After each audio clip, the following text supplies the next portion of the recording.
is this a situation where because game plan get a little cutesy?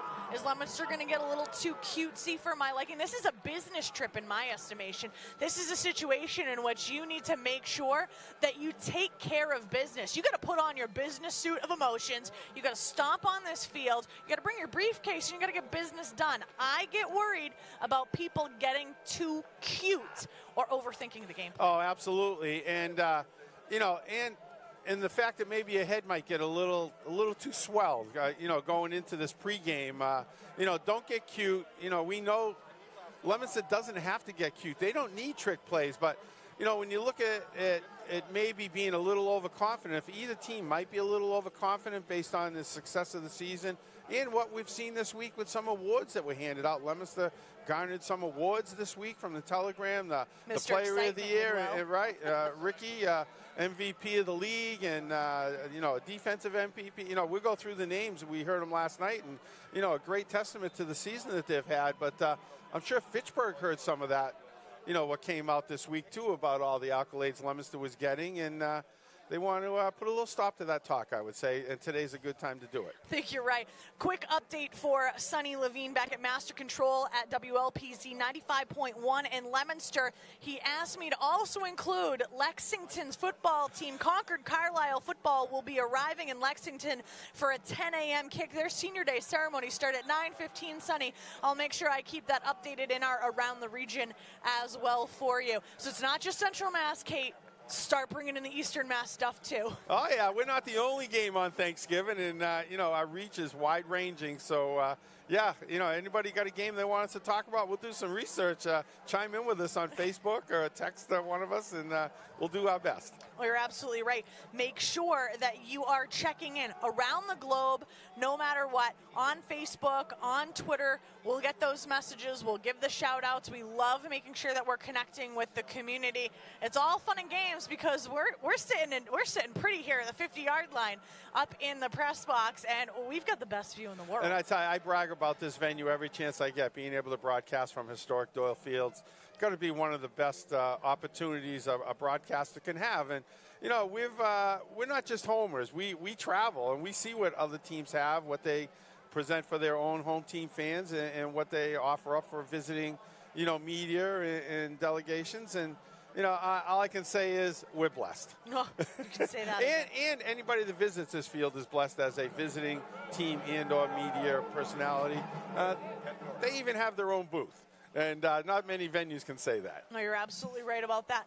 Did we have Todd? He came in, he popped in, dropped off. Maybe he left that for you to work with. But I highly doubt it. I think he's out doing a little socializing like he does. We got plenty of time leading up to the game. We got about 21 plus minutes till kickoff. So, Todd's making the rounds. One of the things we need to make sure that we mention as well, at the Breakfast with the Bands over the weekend, Leominster's marching band debuts a brand new uniform, and I'm seeing those around here as well, a few of them. Great job. Had to fundraise for years in order to make sure. I mean, these things are not just like put on a t-shirt and go. These are elaborate pieces of clothing. So Leominster debuting brand new uniforms. Fitchburg's uniforms phenomenal as well. Breakfast with the Bands was a smash hit. Always we had the little guy, so we were not able to go this year. That just would have been like way too much stimulation for my 3-month-old. Sensory overload. He would have been just like, Mom, what is this? I will say they do a lot of fundraising. It's a great goal that they've achieved. But when you hear at historic Doyle Field, visit the snack bar. That supports the band. The food that you buy there and drinks, and make a small donation. All goes directly towards supporting the band. Yes. We're getting messages in on Facebook, so that's fantastic. Keep those coming as well. So according to Mike Griffin and the clock that we have, just about 20 minutes until this bad boy kicks off. We still don't have Todd. He's still mulling about. I got to go get some sunscreen, Kate. I was actually having the same thought. I was like, my alabaster skin might have a problem here. You've spent way too much time in the house the last 3 months. So, yeah, it probably could be affecting you a little more. But it's just a spectacular day here today. One of the great things, taking a look up on the Doyle Field side, the hill going up to the upper field. Talk about the morning here. where the sun has reached, beautiful green, dew-covered grass. Where the sun has not, all frost. Yeah, all dull frost. and all frost. Wintry looking, but yeah, just a great setting and a quick temperature check. I think it's about 35, but I tell you, it feels like it's 65 today, and just I'm sure that just the entire atmosphere today just has to make the players feel better in general about going out, especially the seniors. A lot of the players, a lot of the seniors be the last time they play at this type of level. They might get involved in some flag or some, semi-pro, but nothing matches what this game means to these players. And to have it being played under perfect conditions, I think you couldn't ask for anything more. No, you absolutely could not. So just the moment of excitement. I just can't. This is my Christmas morning. This is when we wake up. It's their first game back, It's kind of like me in 2017 when I was injured all year.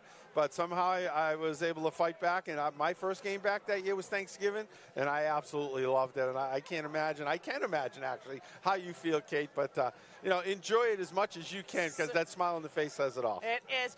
We are going to get started with our Inside the Headset. So Todd went down moments ago. He talked to both coaching staffs down on the field. He went inside the headset. Who do we hear from first? Are we hearing from Coach Greg Graham, or are we hearing from Coach Devin Gates? It's Coach Greg Graham first, Kate, and a little colorful language in there as well. We're going to clean that up.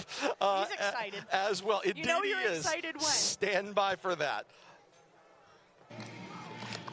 Down on the field on this Thanksgiving morning and inside the headset with Fitchburg head coach Greg Graham. And Coach, it's another Thanksgiving morning. Here we all are together as seemingly the reunion begins on this Thursday morning, and in just a short while a football game will break out. Yeah, hey, happy Thanksgiving. Fucking excited to be here. Couldn't be more excited. Can't wait to get it on. Certainly can understand that. It'll be an exciting day ahead for both Red Raiders and Blue Devils, and we're looking forward to that. Coach, you've had these last kind of, opportunities to see how your team has progressed to this point. And of course, this is the culmination of that, the culmination of weeks upon weeks upon weeks of work, and they're going to get turned loose here in just a little while. Yeah, absolutely. Can't wait to turn them loose. Can't wait to see what they go out there and do. Like, obviously, they've been working hard. They put the time in. Like, the table's been set. Like, they just got to go out and play football. Go out and have fun playing football. You know what I mean? That's what it's all about right now. And this is a game where streaks and runs can be such an important part of the game. Maybe getting a first score or a first turnover or a moment that, starts this team as we head toward kickoff. Hey, one thing I'm telling my guys is, hey, we got to get it done early. You know what I mean? So on both sides of the ball, our first drive is our key drive. I think it's very important. You know what I mean? Their first drive when we're on defense, we think that's the most important drive. If we can set the tone there and kind of, put them in a situation where they kind of are surprised or feel like, oh, they're better than we thought or whatever it may be, that's what we're looking to do. And that is where the fun will commence, Coach. And the X's and O's here, as you're looking to kind of scheme up where you're going to go in this contest. Of course, you've got a team over on the Leominster side of things that's going to look to go vertical down the field. They're going to look to put it on the ground. They're going to try to make you cover a lot of their weapons. From a defensive standpoint, you're going to face choices as to which weapons you're going to try to cover or make your best attempt to cover them all defensively as you scheme up with your team today. What's the key to slowing down this Leominster team?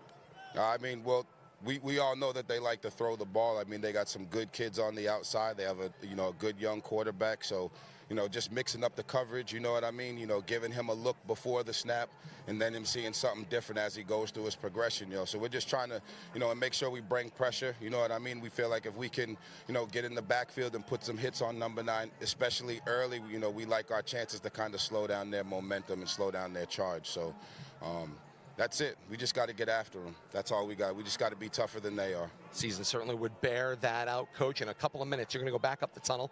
You're going to get to meet with your team one final time before they come out for the kickoff of a 2022 campaign and of this Thanksgiving Day game. What will be your last message to this team as you guys get ready to walk out on the field? last thing I'm going to tell my kids is make sure you stick together, play for the guy next to you. It can't get any more important than that. I mean, these guys been through a lot this year. We've dealt with a lot of adversity, a lot of people quitting on them, doubting them, you know what I mean? And they've rose to the occasion the last couple of weeks, so we just want to make sure that that carries over. So the number one thing is, hey, stick together, play for the guy next to you, and play, you know, as selfless football as you possibly can. We do that, I like our chances. All right, Coach, best of luck. Thank you. Have a good Thanksgiving.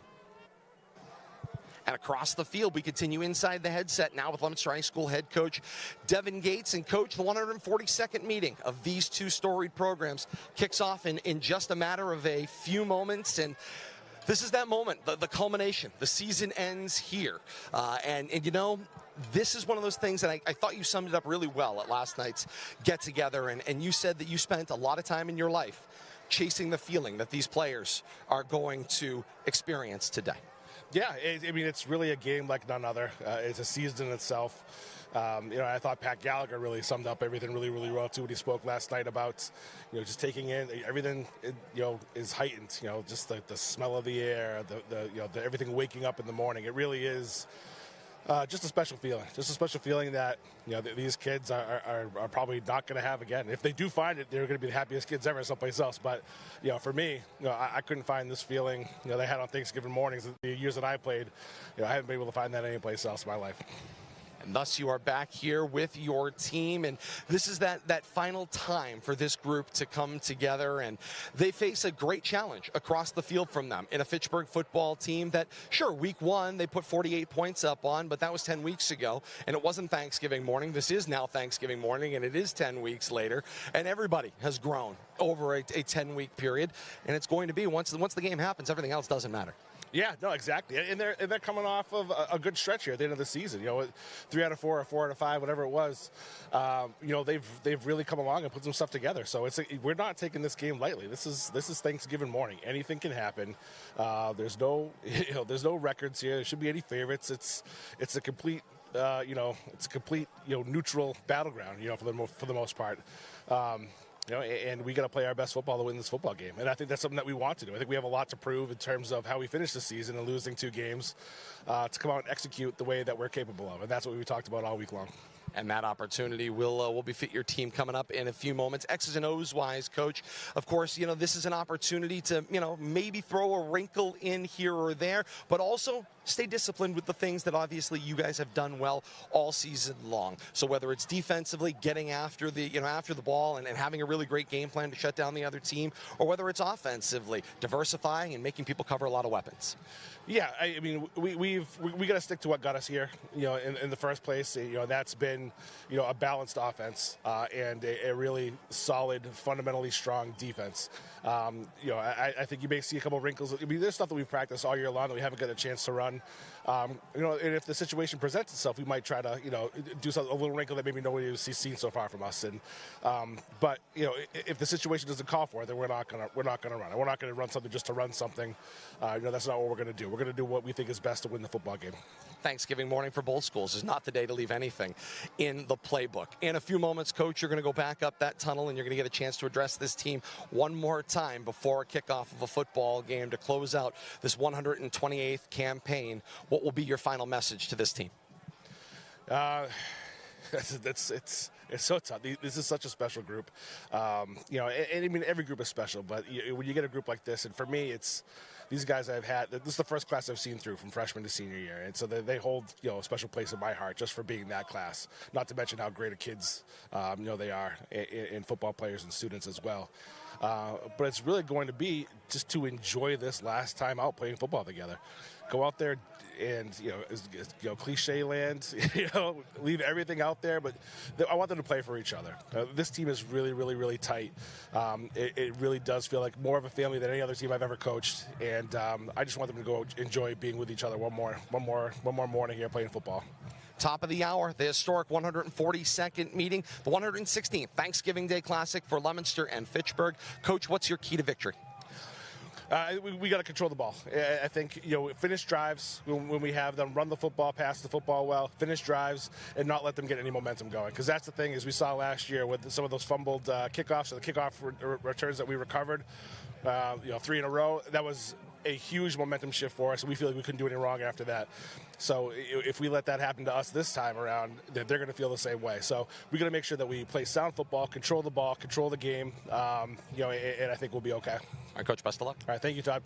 That's our trip inside the headset down for this 142nd meeting of Leominster and Fitchburg. If I hit the right button, we'd be in great shape. You're an absolute rookie. Thus far, I know, first time for everything, as the case may be. But those are the thoughts of both men who will lead these two storied programs into today's contest. Fitchburg head coach Greg Graham, Leominster head coach Devin Gates, as we get ready for kickoff. 14 minutes to the top of the hour, and we've got Leominster and Fitchburg for you. We're going to take this opportunity to reset everything on our end and welcome in a new audience as well when we continue. You're listening to the Countdown to Kickoff right here on RFM Audio. Tradition, legacy, history. These words all describe a player, coach, or contributor's impact on a game, program, or generation.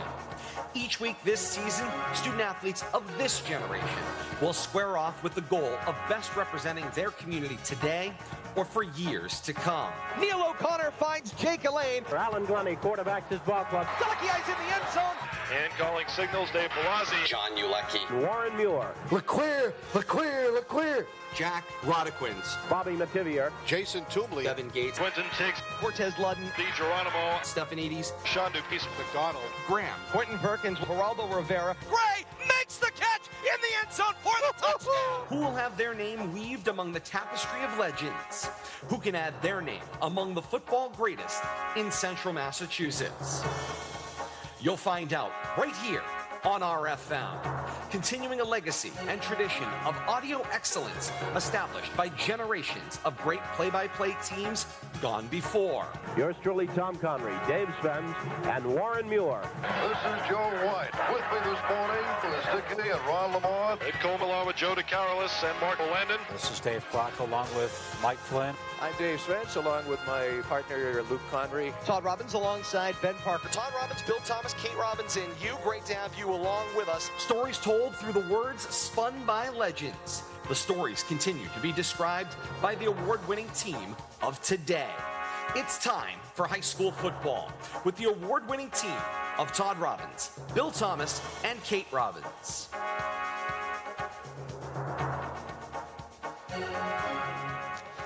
From historic Doyle Field in Leominster, we welcome you to the 142nd meeting of Leominster and Fitchburg, the 116th Thanksgiving Day Classic here on RFM Audio, and we welcome our audience joining us today on Leominster TV.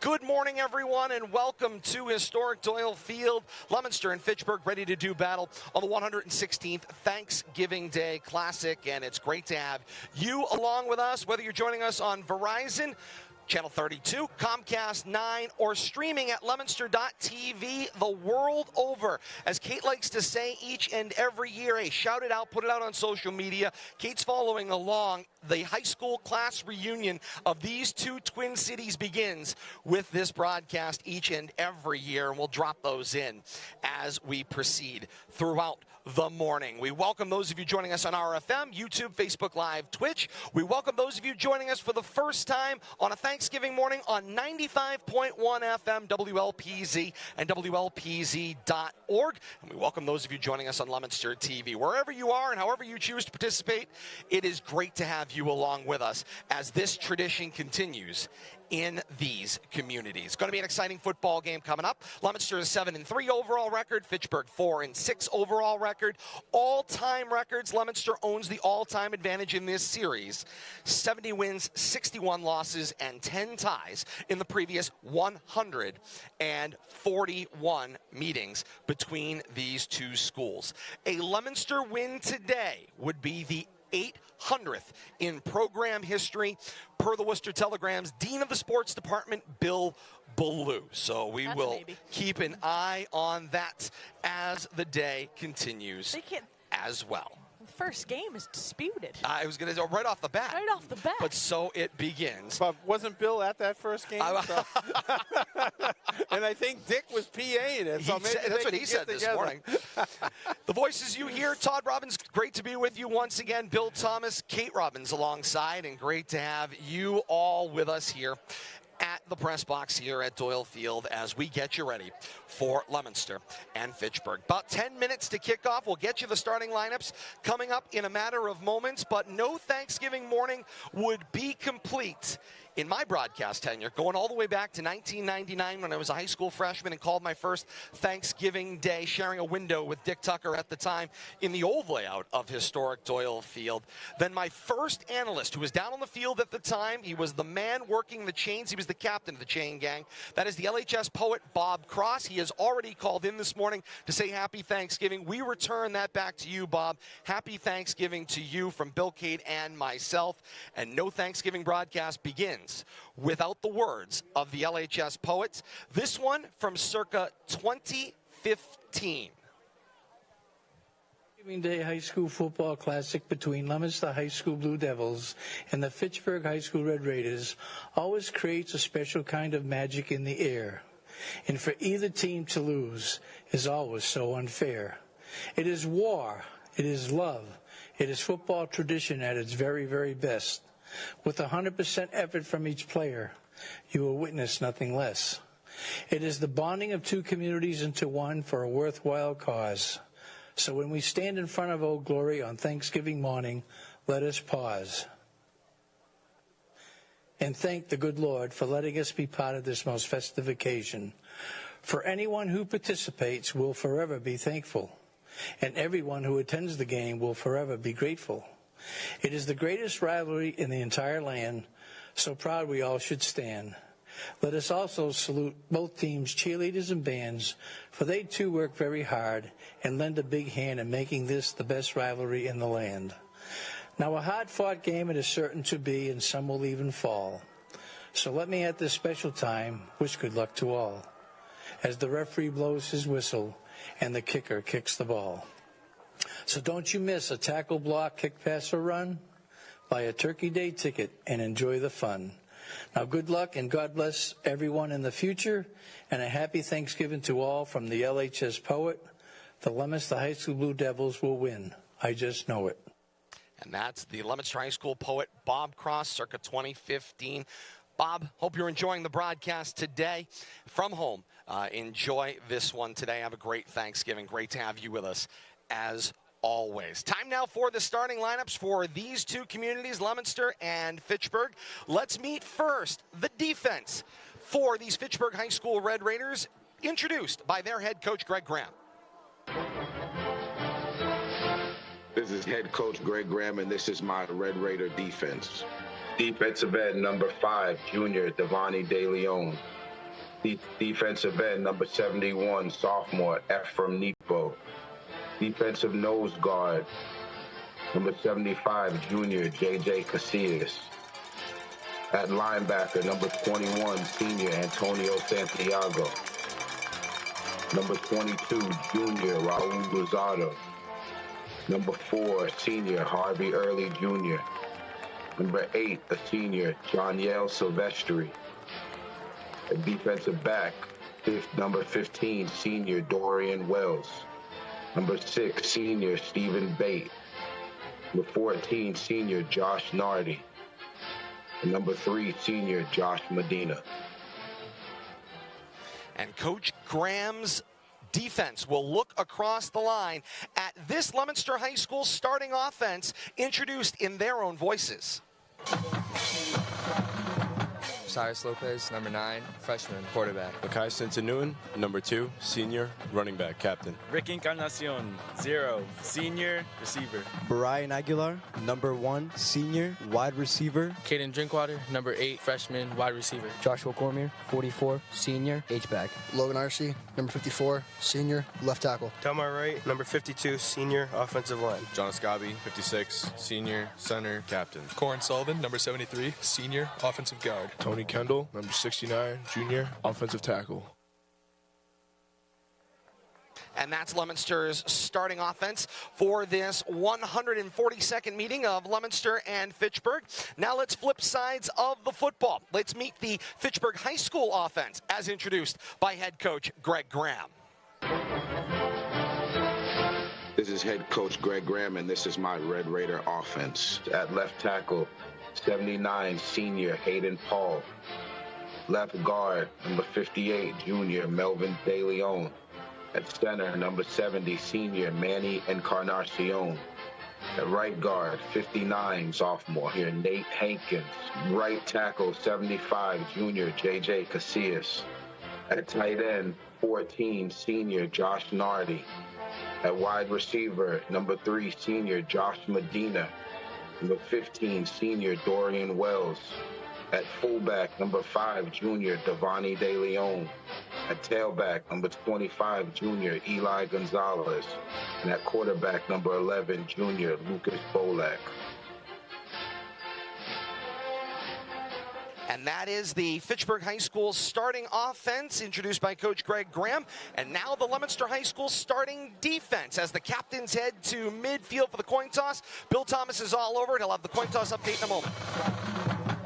John Escabi, 56, senior, D-end, captain. Giovanni Roman, 55, senior, defensive line. Logan Arcee, number 54, senior, D-tackle. Down my right, number 52, senior, defensive line. Makai Simpson-Newton, number 2, senior, linebacker, captain. Xavier Cora, number 5, sophomore, linebacker. Joshua Cormier, 44, senior, linebacker. Brian Aguilar, number 1, senior, cornerback. Steven Diaz, 11, senior, cornerback. Jared Viola, number 3, senior, safety. Ricky Encarnacion, 0, senior, safety. And that is the Leominster High School starting defense in their own voices. And that is the team's starting lineups for this 142nd edition of these two schools. Bill Thomas, you had the coin toss. What do you got? Fitchburg has won the coin toss. They have deferred to the second half. Leominster will be receiving the opening kickoff to this Thanksgiving Classic, and they will be defending the end zone to our right. Indeed, they will. Two bands have taken positions out on the field. The Fitchburg High School marching Red Raiders right alongside and shoulder to shoulder to the marching Blue Devils of Leominster High School wearing their brand new, literally, they still have the new uniform smell right out of the package, Bill Thomas, making their first appearance out on the fields today. A black, white, and royal blue ensemble. The tall band hats that go with it in a black and royal blue kind of swoosh that they've got going across the front. It's a great look, shoulder to shoulder with the Red Raiders in their brick red, black, and gray. And then they've got the silver helmets with that flourish that goes up over the top as well. I tell you, the bands look fantastic together, and this is a special moment that you don't get to see very often, but one we really cherish. Indeed, and with that, we have the national anthem presented together by both schools' marching bands and then kickoff. The 116th Thanksgiving Day Classic right here on RFM and with our partners, Leominster TV, WLPZ, and 95.1 FM WLPZ. National anthem time.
We are ready for football here at historic Doyle Field. Leominster and Fitchburg for the 142nd time on this 116th Thanksgiving Day Classic. The Leominster stands are packed from end to end. The walkways filled as well. Hills on both sides of Doyle Field starting to fill in as well. On the Red Raiders side, crowd continues to stream in through their gate and continues to fill up and populate the stands on the sideline opposite our broadcast location. Time for the game time forecast and weather conditions. It is 36 degrees on this Thanksgiving Thursday, November the 24th. Feels like 43 thanks to some great sunshine. It's going to be a clear, perfect day for football. Bill Thomas, we're ready for the play-by-play. And you are listening to The Classic from RFM Audio on YouTube, Facebook Live, and Twitch. It's time for our signature play-by-play. Now, with the call of the game, the voice of the rivalry, Todd Robbins. All right, Bill Thomas, the ball's on the tee, 40-yard line at our left. Ephraim Nepo tees the ball up, and he will be kicking from left to right. And away he goes, and the 116th Thanksgiving Day Classic is underway. Over the shoulder of Ricky Encarnacion, fields it on the one hop at the 4-yard line. Now turns his way back upfield, coming right to left. 15, 20, 25, wrapped and taken down shy of the 30 at the 27-yard line, and that's where Leominster will set up shop. First down and 10 at their own 27, going right to left. A return of about 22 yards for Ricky Encarnacion. Good job by Ricky there. Ball was over his head, misjudged it a little bit. Got a nice bounce, though. Got turned around for the coverage team. Got down there on him, turned it into a pretty good return. First down and 10 for the Blue Devils. Their own 28-yard line coming right to left. Their freshman signal caller, Osiris Lopez. Shotgun set, trips to the wide side right. And the first down snap and the give is to Makai Newton. Newton slides through, turns the corner at the left edge, crosses the 30 and tiptoes out of bounds around the 33-yard line. Give him a gain of 2, maybe 3. No, they're still walking. They move the ball all the way up to the 35-yard line. Gain of 6, second down and 4. Nice tightrope job by Mackay over here on the near sideline. Got all he could out of that before he lost his balance out of bounds. But nice first play there. I tell you, this sets up a great passing down right out of the chute. And it's a two-back set in the backfield. Lopez with Encarnacion and Newton. 3 receivers out in the formation. The snap, play, action, fake. It's a keep for Lopez. He'll take it out to the left edge, across the 40 and down to the 44-yard line. It's a gain of 9, and it's a Leominster first down on an Osiris Lopez. Little play, action, fake, and then slide on the left edge. Yeah, giving the Fitchburg defense a little different look. We haven't seen that often, although we know Osiris likes to call his own number. But good job right there. Just, I think, trying to get the Fitchburg defense off balance. I'm sure they're expecting Leominster offense to come out firing in a couple of running plays here to start the game. Lopez, a true dual threat quarterback, just like Tony Savatelli said he was as well. First down and 10 for Leominster. Their own 44 going right to left. Encarnacion, the motion man, and whistles and flags kill the play from the far sideline. And we get to see our first signal from the crew chief, Bill Goslin. And the signal is for a false start against Leominster, a 5-yard penalty. Move the ball back across the Leominster 40 to the 39-yard line, and it's 1st and 15. That was such a great way to start the season. First-time football player, senior Tony Savatelli of baseball fame here in Leominster tells me during introductions, Kate, I'm a dual threat quarterback. I said, Tony, I'm not writing that down. No, but he's a dual threat in 2 sports. Osiris is dual threat in the same sport, but they're both dual threats. 1st and 15, and Encarnacion out of the gun gets the handoff from Lopez. He races it out to the right edge, crosses the 40, and is taken down shy of the 45 at around the 43-yard line. Gains back almost what was lost on the original flag. And Bill Thomas, interestingly enough here, most people thought Leominster would come out, spread the field, and go vertical right away. Right now, they have 3 different backs already. If you include Osiris coming out with a quarterback keeper, they're playing the ground game early, likely not what Fitchburg was expecting in the first offensive drive. Yeah, exactly right, Kate. Catching Fitchburg, trying to catch him sleeping, but nice defensive stop there after a 5-yard gain. But I don't think Fitchburg's at all surprised. They're covering nicely. 2nd and 9 from their own 45. Shotgun set. Lopez back to pass for the first time. Swings the screen out to the left and complete for Caden Drinkwater across midfield and down to the 48-yard line. Joshua Nolly out there. Nice one-on-one tackle from his cornerback position. Watching Drinkwater swinging out there, getting a little pass in the flat, but good job after about a 6-yard gain right there. Brings up a 3rd and short. 3rd down and 3 to go. Leominster needs the Red Raider 46-yard line for a 1st down. I like the way they've pieced this series back together. 5 and 5, looking for another 5 here. Red Raiders had a 12th man on the field, and now flags and whistles kill the play. And racing to the sideline was J.J. Casillas, the defensive tackle. He was a 12th man on the field and raced off, got off just in time. Meanwhile, Leominster flinches, and it becomes a 5-yard penalty. It'll be 3rd down and longer. Yeah, Leominster's offense unable to take advantage of that situation. Couldn't get set quick enough. Fitchburg player did get off the field in time. Irregardless, there was a little bit of movement there by the Leominster front. He was hustling so bad. He was. He made it all the way to the bench. Like a track star, he broke the tape crossing the sideline. That was a train that wasn't stopping, and everybody got off. And I'm sure the players have been told, don't slow down when you get near the sideline. That's when you're going to get flagged. Get off the field. Cross the line. 3rd down and 8. Ball at their own 46-yard line, needing the Red Raider 46. Back to pass on 3rd down. Lopez hits the back foot, looks left, finds Drinkwater into the boundary.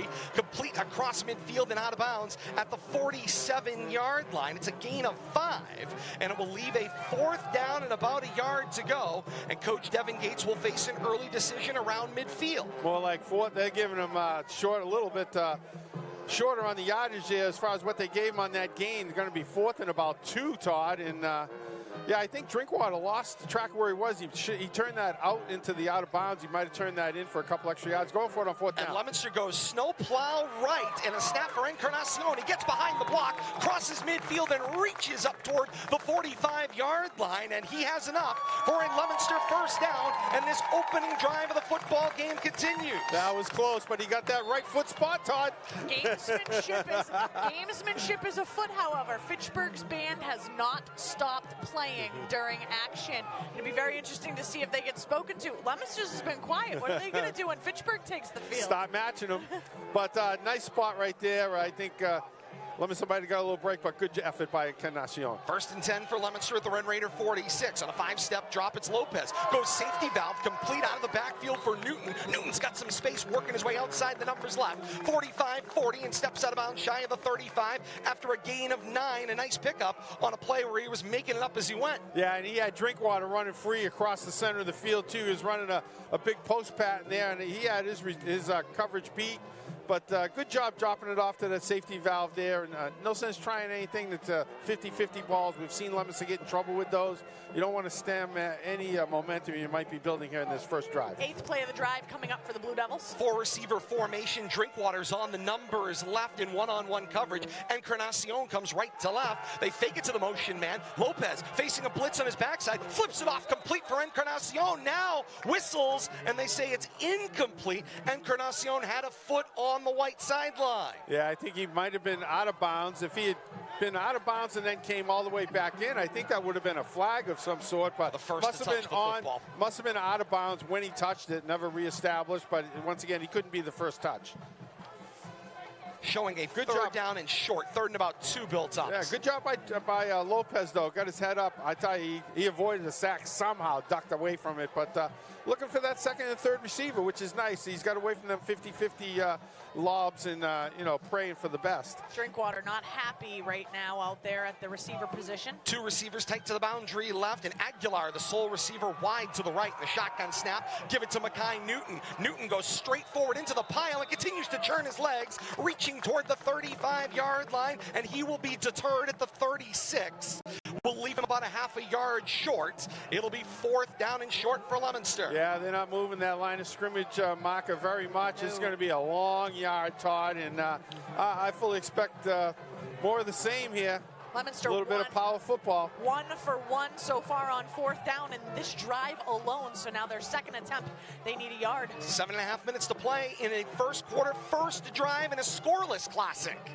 Lopez scans the defense, now looks toward the sideline and makes a correction at the line with his lineman. And now with a 3-receiver set, the snap, the hole opens up, the handoff for Newton. Newton crosses the 35, then the 30, spun up and stood up at the 27-yard line. Needed 1.5, gains 8, and this Leominster drive continues. Nice job right there. Newton doing all the tough work as we've seen him, game in and game out. Since he got healthy, Todd, he's really been an asset at the running back position, getting those tough yards. 2, 3, 4 yards. You're like, well, he's not very productive, but he gets them when he needs them. Right now, he's averaging 5 yards a carry. He's totaled 15 total yards on 3 rushes. 4 receivers set, 2 on either side of this shotgun set. 1st and 10 for Leominster at the Red Raider 29. Blitz from the backside, forces Lopez to his right, throws over the middle of the field, finds the comeback curl into the hands of Drinkwater, sheds a defender, now angled to the goal line left, and in a 29-yard touchdown on the opening drive. 2 4th down conversions, and Leominster is first to the end zone. Nice job right there by Lopez, too, keeping that play alive, waiting for Drinkwater to curl and come back to him, and finds him wide open in the middle of the field. And the rest of it, Drinkwater did all in his own reversing directions at least 3 times to beat the Fitchburg defenders. 6:39 to play in the first quarter, and it's Leominster 6 and Fitchburg nothing. Point after attempt coming up for Dan Thompson. Brian Aguilar does the holding. The kick will go from right to left. Hard count. Red Raiders break the neutral zone, and that automatically kills play. There are no free plays under Federation rules. If the defense breaks the line of scrimmage, it is an automatic whistle, same as a false start would be on the offense. It'd be interesting to see if Leominster changes up, but they're not. As a matter of fact, the kick is staying right there. They didn't even move in with the football. No, they moved the ball, and that's it. Hard count, and the Red Raiders have broke again. Looking very much, Bill Thomas, they have seen for Leominster, this has been the part of their game where they have struggled. Their Achilles heel for sure, Todd, and I think we're going to see a little change in philosophy. Hey, they're going to give them 2 that's 2 out of the 3 yards, I guess. Hey, might as well try to snowplow our way in now. Bring in the beef. Go plowing. Spot on the 1/2 yard line. This a point after touchdown attempt. Snowplow sets up to the right of the formation once again. Encarnacion in the Wildcat spot. The snap follows the plow and into the end zone. 2-point conversion is good.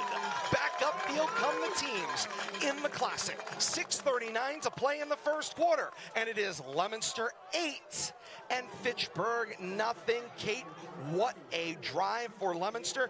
2 4th down conversions, and then the finish with a flourish. You're absolutely right. That 11-play drive in which Leominster had to convert on 4th down not once but twice ends after taking 5 minutes, 21 seconds off the clock. It was a 73-play drive capped by the 29-yard touchdown reception, freshman to freshman. It was Osiris Lopez to Caden Drinkwater, again 29 yards. 2-point conversion by Mr. Excitement. Ricky Encarnacion is good. Leominster leads 8-0 here in the first quarter. The Red Raiders take their time coming back out onto the field. Leominster wearing the home royal blue tops, white bottoms trimmed in royal blue and white. White numerals front and back. The pitchfork at the nameplate on the back. Blue Devils across the front, and the classic Leominster. White helmet with the single royal blue stripe and white face mask. Wouldn't be a game without Todd's fashion report, Bill Thomas. I'm sure that's not the last one we're going to hear today either, but great job. But I tell you, the teams look fantastic in their colors. It's a color-on-color day. It is. Red Color Raiders rush. coming up in a moment. Thompson on the approach from right to left. Sends this one on about 1,000,000 hops all the way to the 30-yard line, where it will be returned by Yaniel Silvestri, who gets the corner edge crossing the 30, but got slung back at the 34. It's a return of 3 yards for Silvestri, and the Red Raiders will have the football 1st and 10 around their own 35-yard line, wearing their color rush brick red tops with the gray bottoms and the white numerals front and back. Fitchburg across the chest, and these second-year helmets, the steel gray with brick red face masks and the Red Raider logo on either side of the helmet. For those wondering, no, Todd has not been to Paris Fashion. Yet. Yet. I love that. If it's on the radio, I can describe it. Nice job by Stephen Diaz there on special teams to stop that run back. Almost got the corner there. Silvestri did, but good job by Diaz. 1st and 10 for the Red Raiders at the 34-yard line. Their own coming left to right. Under center, it's Bolak, and the snap inside give for Harvey Early, and Early crosses the 35-yard line to the 36, gains 2, and it's 2nd down and 8. Yeah, Josh Cormier in the backfield there almost took the handoff from the quarterback and pretty much blew that play up, and rest of his friends come in to help. Josh getting some recognition for his defensive prowess last night at the banquet. Good to see. Gave him 3 on that. Pretty fortuitous. for the amount of time Leominster had in that first drive, it had to feel like an eternity for the Red Raider offense waiting to come out onto the field. I'm sure, after all the pregame warm-up, and now you're over there in the shade getting cold. Exactly right, Kate. For those that played the historic Saturday games here at Doyle Field, that's why Leominster's home sideline is this side of the field. The handoff to the first back through from Bolak, and it's shy of the 40. It's Devani De Leon, the fullback, who gets the carry and picks up 2 more. It'll be 3rd down and 5 for the Red Raiders. Josh Cormier once again shooting the gap from his middle linebacker position there, following, looked like Gio Roman into what hole might have been there, but filling the gaps nicely for a short game. Gio Roman also getting recognized for his defensive work last night. League good MVP. job, League. Yeah. For defense. Great for job. defense. On defense. Defensive Out MVP. of all schools, league defensive MVP. That's a phenomenal statement given how good the defenses have been in Central Mass this year. 3rd down and 5 from their own 39 going left to right. Shotgun snap is high. Bolak is able to tap it down to himself. Josh Cormier gets there and makes the sack. Nice job. Cormier once again blowing through whatever gap his defensive line is creating off those blocks and just chasing down the quarterback after that bad snap. Yeah, just nothing really that De Leon could do out of that. Running for his life at the end. Lucky to hold on to the ball, all things considered. 12 yards lost on the play. Moves the ball back across the 30 to the 27-yard line. 4.5 minutes and counting to play here in a fast-moving first quarter. It's Leominster 8 and Fitchburg 0, facing a 4th down and forever from their own end of the field. Yaniel Silvestri in punt formation stands back at his own 13-yard line to await the snap. He'll be punting from left to right. Good snap, chest height, good kick away, crossing midfield. It will hop just shy of Steve Diaz across the 40, and it is touched down on the play by Josh Medina, and that was poison, Bill Thomas, and Leominster got lucky. Yeah, that came down awful close to Steven, but, and Ricky was trying to wave him off at that, pointed out. Good job, though, that he pulled up. Leominster takes over. Pretty good field position here for the second drive of this first quarter. 4:08 to play in the first quarter. 8-0. Leominster on top of Fitchburg, and the Blue Devils have the football for the second time in the game. 1st down and 10 at their own 38-yard line, coming right to left. Shotgun set, 2 backs in the backfield. 2 receivers out in the formation. Lopez takes the snap, gives it to Newton. Newton turns the corner, and a little stiff arm shiver going into the sideline for good measure, and out of bounds around the 40. Gain of 1.5 yards, maybe 2. Him and De Leon have a little conversation over here, but tell you, the bands are ramping it up here during play, and I love the atmosphere. It's got a college atmosphere all over it here today. It's got the atmosphere of a classic, and it does. That is what it feels like. What it should feel like. Doyle Field on this Thanksgiving morning. I tell you, great show of support from the Fitchburg faithful on the far sideline. It's good to see. 2nd and 7 from their own 41. Lopez back to pass out of the gun, looks to his right and throws. Pass is caught by Josh Cormier, the tight end. He's turned down just shy of the 45-yard line, and this year, Bill Thomas, Cormier has been more of a blocking tight end in that H-back role. Haven't been as many routes for him coming out of the backfield, but I know that's something Coach Gates wanted to incorporate the tight end more in this football game. And rewarding him for his play on the other side of the ball a little bit too. So now both bands playing through play. Yeah, I know it. Both bands playing through play. A battle of the bands on this Thanksgiving morning. On 3rd down and 3. Ooh. Newton gets the carry, loses his defender. Now he's got the edge out to midfield. 1 defender to beat. He'll be caught up high, crossing the Red Raider 30 at the 25 and taken down at the 23-yard line. Huge run for Mackay Newton, and it's that signature look. It's a gain of 31 and a typical Mackay Newton run. Doesn't look like much coming to the line. Then all of a sudden he's in open space and he's gone. I tell you, half-speed gallop till he gets the corner, and then, I think the defense thinks they got him squared up. He puts it in the next gear, turns that corner, all of a sudden a 5-yard gain turns into 30-plus. 1st down and 10 for Leominster at the Red Raider 24-yard line, going right to left. Shotgun set, 2 backs, 3 receivers in the formation. The snap, give it to Encarnacion. Thought about turning it upfield, now makes it all the way to the right edge with some space out across the right numbers. Spun around, crossing the 10-yard line, and he'll be stood up shy of the 5. Under 2 minutes to play here in the first quarter. It's a gain of 20 on the play for Encarnacion with his legs out of the backfield. And it'll be a Leominster first down and goal to go from the 5-yard line. Nice job by Ricky using his blockers out there, being led by Brian Aguilar. Slowed up a little bit, picked up that block, and I think he got him another 5+ yards out of that. Right in the shadow of the goal line. It looks like about the 4, Todd. Yeah, first down and goal to go from the 4-yard line, right there in the sun. Shotgun snap. Lopez, play action fake, throws, it's batted out of the air, and it is incomplete. He was looking for Cormier, was the intended receiver. The tight end going into the boundary, and Harvey early says, denied. Trying to see, is that who it was out there? I think it was 4, but numbers get bunched up. It's either 4 or 5, but nice job out there. Time that leap perfectly to get up in that passing zone. Cyrus's only second incomplete pass right now. He is 5 of 7, completing 71% of his passes. 52 passing yards for the freshman so far. Clock stopped on the incompletion. 90 seconds left here in the first quarter. Leominster with an 8-0 advantage and looking to add on second down and goal to go from the Red Raider 4. Snap, give it to Newton. Newton tries to stretch it to the left. Takes a shoulder block crossing the 5-yard line. May have advanced past the 4 to the 3. Give him a gain of 1, and it'll be third down and goal to go from the 3-yard line. Joshua Nolly just blowing that play up, running right through the lead blocker there, and meeting Micah just as he's trying to cut that corner, but not that time. 1:05 to play here in the first quarter. Leominster's 8-0 advantage, and they would like to add one more, and they have dominated possession of this first quarter of action. Shotgun set, Lopez with Encarnacion and Newton with him. Snap, they give it to Newton. Newton juggled it. He now recovered it and then gets hit behind the 5 and back down to around the 9-yard line.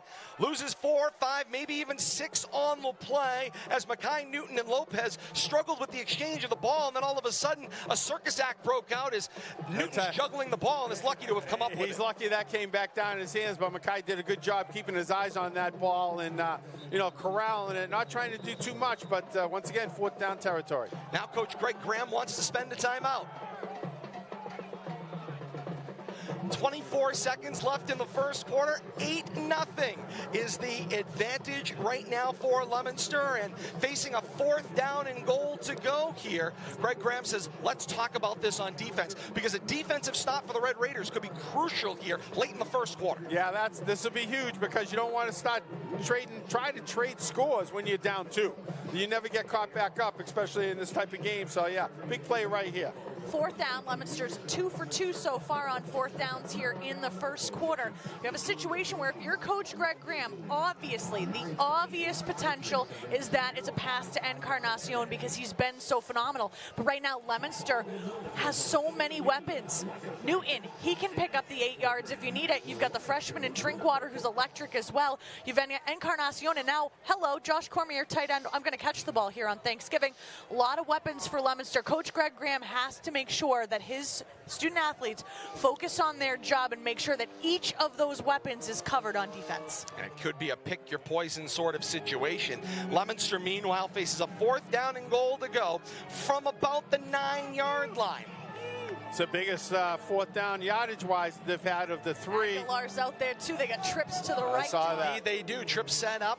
In the midst of that slot is Encarnacion. Aguilar is all the way out. Drinkwater, slot nearest to the formation. On 4th down and goal, Lopez rolls out, had room, throws back line to the end zone. It is tipped. It is incomplete. It is a turnover on downs, and the Red Raider defense stands on an and goal to go situation late here in the first quarter. Devine De Leon chasing Osiris Lopez to the sideline and forcing him to throw that pass high. I think Osiris might have had a line to the corner. Hard to tell up here. We got a bad angle, but chose to try to force it in. Pass went high, and good job by Fitchburg stopping that drive on the 7 or 8 yard line, but long field, but that's still going to be considered a win for Fitchburg. 16 seconds left here in the first quarter. Leominster's 8-0 advantage stands in the 142nd meeting of these two communities, the 116th Thanksgiving Day Classic here on a Thanksgiving Thursday at Doyle Field.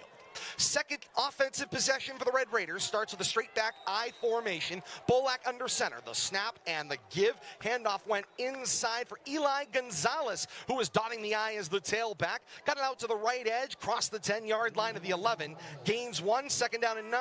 Nice job by Delmont Wright, leading the way that time defensively. It's going to bring us to the end of the first quarter. Indeed it will. Teams will change ends. Second quarter action on deck. It's Leominster 8 and Fitchburg nothing. Leominster dominates time of possession in the first quarter, but can only score one time. That's the headline through one quarter here from Doyle Field. Todd Robbins with Bill Thomas and Kate Robbins here at Doyle Field today. Great to have you along with us on this Thanksgiving and with our partners at Leominster TV on Comcast Channel 9, Verizon Channel 32, and streaming on their website at leominster.tv, and live with our brand new radio partners for this season, having their first live Thanksgiving Day Classic.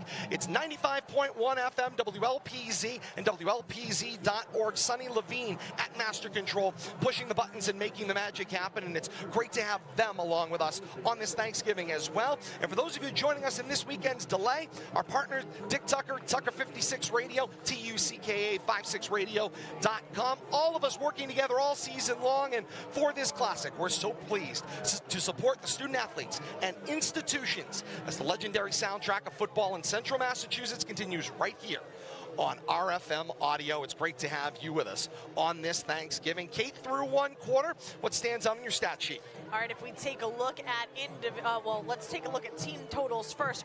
Right now, Leominster has a total of 134 yards of offense, 52 coming via the pass, 82, oddly enough, coming via the rush, but we're started back up. Indeed, it was an option out to the right.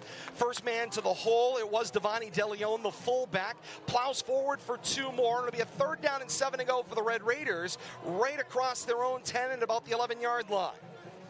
The big stat, though, Todd, Fitchburg, net 11 negative yardage on offense so far. Negative yardage for Fitchburg's offense. And with also only one offensive possession, too, basically in the Still quarter. trying to make up for that bad snap on the first drive. 3 and out.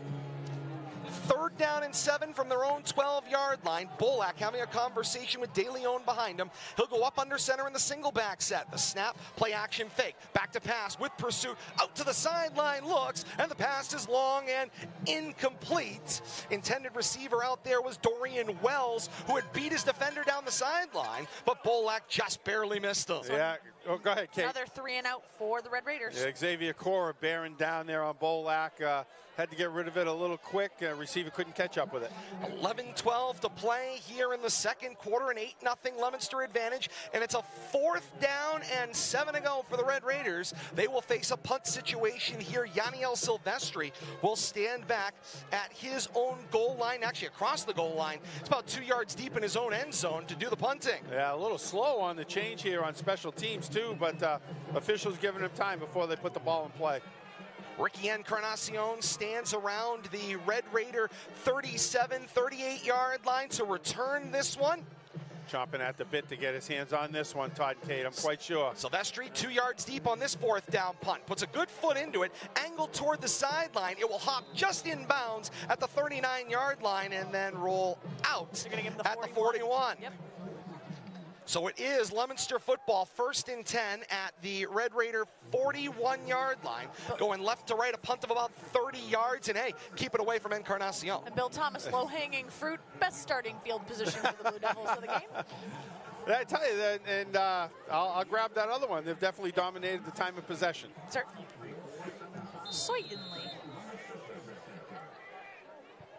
A first down and 10 to go for the Blue Devils from the Red Raider 41, going left to right. Shotgun snap, handoff. Newton straight up the middle of the field with a hole, following John Escabi as his lead blocker, across the 35 and taking down just shy of the 30. It's a gain of 9. Nice job running through an arm tackle there behind the line of scrimmage, but not slowing him down at all, picking up a nice strong 8+, bringing up second and short. Second down and 1 to go. Right back to that shotgun snap and right back to Newton once again. And Newton follows his blocks, across the 30 to the 29, and that is enough for a Leominster first down. This time going to the right, it was Escabi and Corin Sullivan, the right guard, leading the way. Just enough right there. Move the chains. Chain crew a little slow here. It's cold on that side. Let's keep moving. Yeah, they're in the shade too. Offense is ready to go. 1st and 10, Leominster from the Red Raider 29. The screen comes onto the backfield, complete for Newton. Newton again crosses the 30 and moves the football to about the 27, gain of 2, 2nd down and 8. Yeah, slow development play right there. Good job by the Fitchburg defense to circle around that screen, get through the blocks, and giving them 1, but that's a generous 1 right there. Under 10 minutes to play before halftime. 8-0 Leominster's advantage in this one. 2nd down and 8 to go. Ball at the Red Raider 27-yard line. Slow to the line. Newton's going to come out for a spell. Braden Martin in at the running back spot. Encarnacion along with Lopez at the quarterback spot. 2 fakes, and then Lopez follows Escabi, his pulling lead block out in front of him, the center. Cross the 20 toward the 15, and out of bounds across the 15 at the 12-yard line. Nice run by Osiris Lopez, and a great pull by the center Escabi to get out and lead the block downfield. Yeah, not only to get that snap back there, but have the clear of mind to get out there and lead that sweep there by Lopez on that keeper, but a great heads-up football play all around right there by the offense. Gain of 20 for Lopez, and it's 1st and 10 for Leominster from the Red Raider 12-yard line. Shotgun set, the snap. Fake the give. Now the rollout. Lopez going to keep it himself. Blocks out in front. Throws on the brakes, crossing the 10, shy of the 5, but he will fall forward in a pack of Red Raiders to about the 6-yard line. Scabi out there in front again, but Lopez never really caught up to his lead blockers there, was running behind him, allowed the Red Raider defense to slip in between the blockers and him and take him down for a short gain. Good for 6 on the play. 2nd down and 4 to go. Leominster can get a 1st down at the Red Raider 4-yard line, and then an end goal to go situation after that. Coach Devin Gates sending the signals into his huddle. Crew Chief Bill Goslin turns around and reminds him, you're just a little too far out on the field. But having a very cordial conversation. Beats the sideline warning flag. The shotgun snap. Newton back in the game, gets the handoff from Lopez toward the 5-yard line, down around the 4. Gains a yard, maybe 2. 8.5 to play here in this first half. 8-0 Leominster advantage. And Bill Thomas, given that we have seen this team all year long, how surprised are you that they are maintaining such discipline and they are running the football? They are forcing this ball down the field on the ground. No, I think they're riding the seniors. The seniors last game, let's put the seniors front and center, whether it's running the ball, blocking, and or catching the ball, doing a good job offensively, getting all those seniors involved. 3rd down and 2 to go. Lopez, 2 fakes, now keeps it himself. Out to the left. He gets hit. The ball comes loose into the hands of Ricky Encarnacion. Will make it. Drinkwater into the end zone for the touchdown. Wow, that was a big hit, too. Lopez got from the right side. That ball popped right into Drinkwater's arms. Lopez was going the wrong way downfield. As he turned the corner, he got whacked from one side backwards, then got whacked from the other side. Ball comes flying out, and who else would be there to clean up the trash but one Caden Drinkwater, who makes the catch and takes it into the end zone. I tell you, he's following the play, and that, you don't just stand around and watch. He was in the right place at the right time. Once again, Escabi out there leading the play. Lopez cuts that inside. Great job by Drinkwater. Heads up. Point after attempt. Aguilar holds for Thompson. Ball down, kick from left to right. Splits the uprights toward the upper hill. No is the signal. It actually is no good. Wide right, I think, Todd. But officials had a better look at it. 7:55 to play here in the second quarter, and it's Leominster 14 and Fitchburg nothing. Tell you, that's got to be a huge letdown for the Fitchburg defense. They had him. I don't know if he was going to be stopped. He might have had the 1st down there, but to have that ball pop free and just fly right into Drinkwater's arms on the run, pretty much goes in untouched. And what a fortuitous bounce. Kate looked at me and she goes, pass, fumble. We're going to go with fumble recovery off a run. and into the end zone. I believe it was backwards, so it becomes a lateral, sort of. But either way you slice it, it worked. Not the way you drew it up, but it works nonetheless. Fumble recovery for a touchdown. Well, one way I don't think Drinkwater scored this year, so we'll give him credit for that. Finding different ways to check things off the boards, to say the least.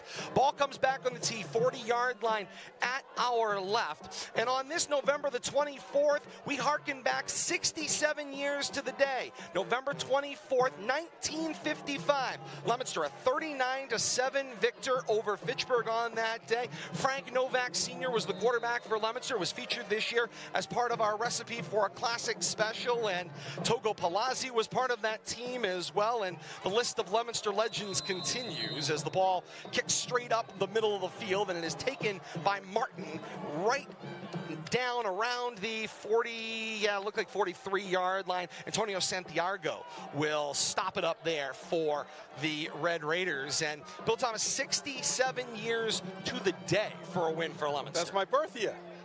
1955. Congratulations. Yeah, 67 years later, I get the pleasure of calling one of these games, and you know, the tradition continues. The rivalry continues, and it'll continue long after we're gone, but just to be part of it's fantastic. The tradition continues once again here at Doyle Field today.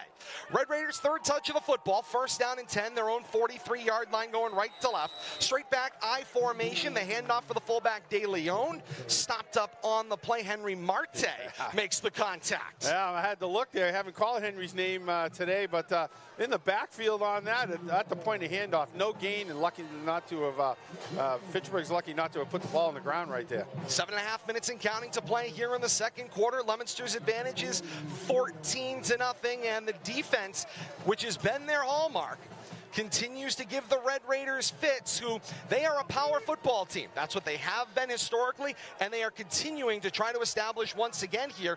And then in that same moment, they go shotgun set. Two receivers in the formation. Doesn't mean they're not going to run. With Bolak.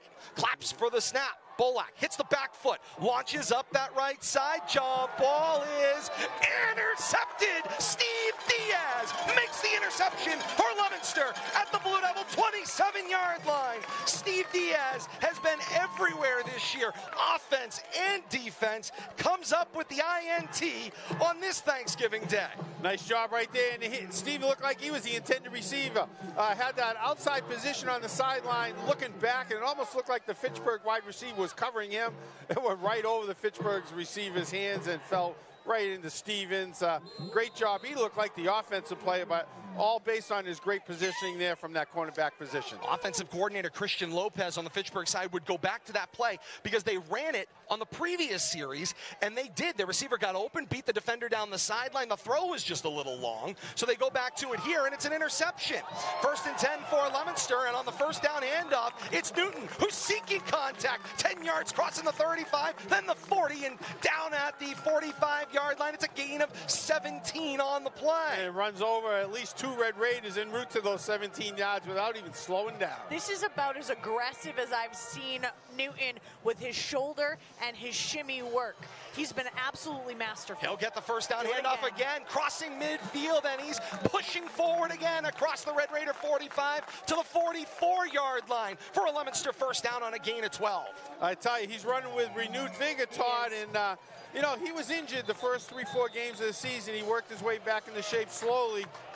But great job, and I tell you, he wants to go out in style, and he's doing it today. This is as fundamentally sound as I have seen him, especially with that off-ball hand. He's been strong-arming defenders that have been getting in his way, not only between the tackles, but when he's been getting to the outside edge, he's been making his presence known, and he has been dominating with that off-ball And he's taking on the contact, Kate, is what I'm seeing. He's not afraid to cut between the blockers and make his own path and take on those defenders. I think that's something he was shying away from the first half of the season, but he's taking on with full aggressiveness today. He struggled for years with injury and getting through an entire season. There isn't a game after this. This is it. Lay it all out there. I agree 100%. Last game for the seniors. 6:24 to play in the second quarter. It's Leominster 14 and Fitchburg nothing. The Red Raiders spend a timeout to just slow things down a little bit. I've got to imagine if you're Coach Greg Graham and you're over on that sideline looking at your team, you're just watching the sand run out of the hourglass right now, and Leominster's 14-0 advantage looks dominant because they're not going to let you touch the ball, and when you do, it's going to be in very short spurts. Well, I'm sure they got to be, you know, battening down the hatches defensively. They got to get the ball back. They've only had 2 possessions, and be like you say, be lucky if they get 1 more in this first half. Leominster's possessed the ball for 14 minutes in this half. 14 out of 18. Out of 24-ish. 24-ish. First down and 10 for Leominster. The Red Raider 44. Back to pass, it's Lopez. Lopez got coverage downfield, so he tucks. Cross the 40 and steps out of bounds. Shy of the Red Raider 35 at the 37-yard line. That will gain about 8, maybe 7. And we'll call it second down and 3 to go. Nice job by Osiris taking what the defense is giving him. Playing pass coverage there and opening up the flats. We thought maybe he could have ran in earlier, but when he threw the ball, he had a lot of open ground in front of him. But he's mature, and he's learning when to tuck and run. Second down and 3 to go. A shotgun set, 4 receivers fan out in the formation. Lopez back to pass, launches, middle of the field, looking for Diaz for the payoff. He makes the catch for the Blue Devil touchdown. A 37-yard touchdown strike. Osiris Lopez to Steve Diaz for a Leominster 6 points. And that's the way you pay off. Right there. Diaz gets him the ball in that interception, and he pays off on the other end with that touchdown reception. I like that. I really like that. 6:05 to play before halftime, and it's Leominster 20 and Fitchburg nothing. And on top of that, looking back into the sun, I think the Fitchburg defender got lost in the sun, actually, but Diaz knew right where he was the entire time. Sun up in the upper left side of the field on the Morton Street gate side right now here at Doyle Field. Point after attempt, Aguilar holds for Thompson. Hard count, Red Raiders trying to rush for the block. Blow through the line, and the ball has not moved. They'll move it up a half a yard. We'll replay the try. See if we do this again. And I understand what the Red Raiders are trying to do. Hey, teams have had a lot of success limiting Leominster point afters, which can make all the difference when every single point matters in the football game. Snap, ball down. It's a busted play. Thompson didn't get to it. Aguilar stood up, and the point after gets snuffed out. Back up the field come the teams. 6:07 to play before halftime. It's Leominster 20 and Fitchburg nothing. Bill Thomas, I'm taking a look at a stat over here. Total yards of offense. Leominster 250. Right now, Fitchburg still net -4. And back to that time possession. The half has 24 minutes in it. We've got 6 to go. We've only played 18 minutes, Kate. And Leominster got close to 15 minutes of those 18 possessing the ball offensively. So can't score touchdowns if you don't have the ball. You took the words right out of my mouth, Kate. We've been fortunate enough to do so many interviews with legends of this classic who have imparted messages for their respective teams. Just a couple of years ago, this is Warren Muir, Fitchburg legendary running back. His message to the Red Raiders. Oh boy, I'll have to think about what some of my coaches would have said to us, and I can remember some of those words.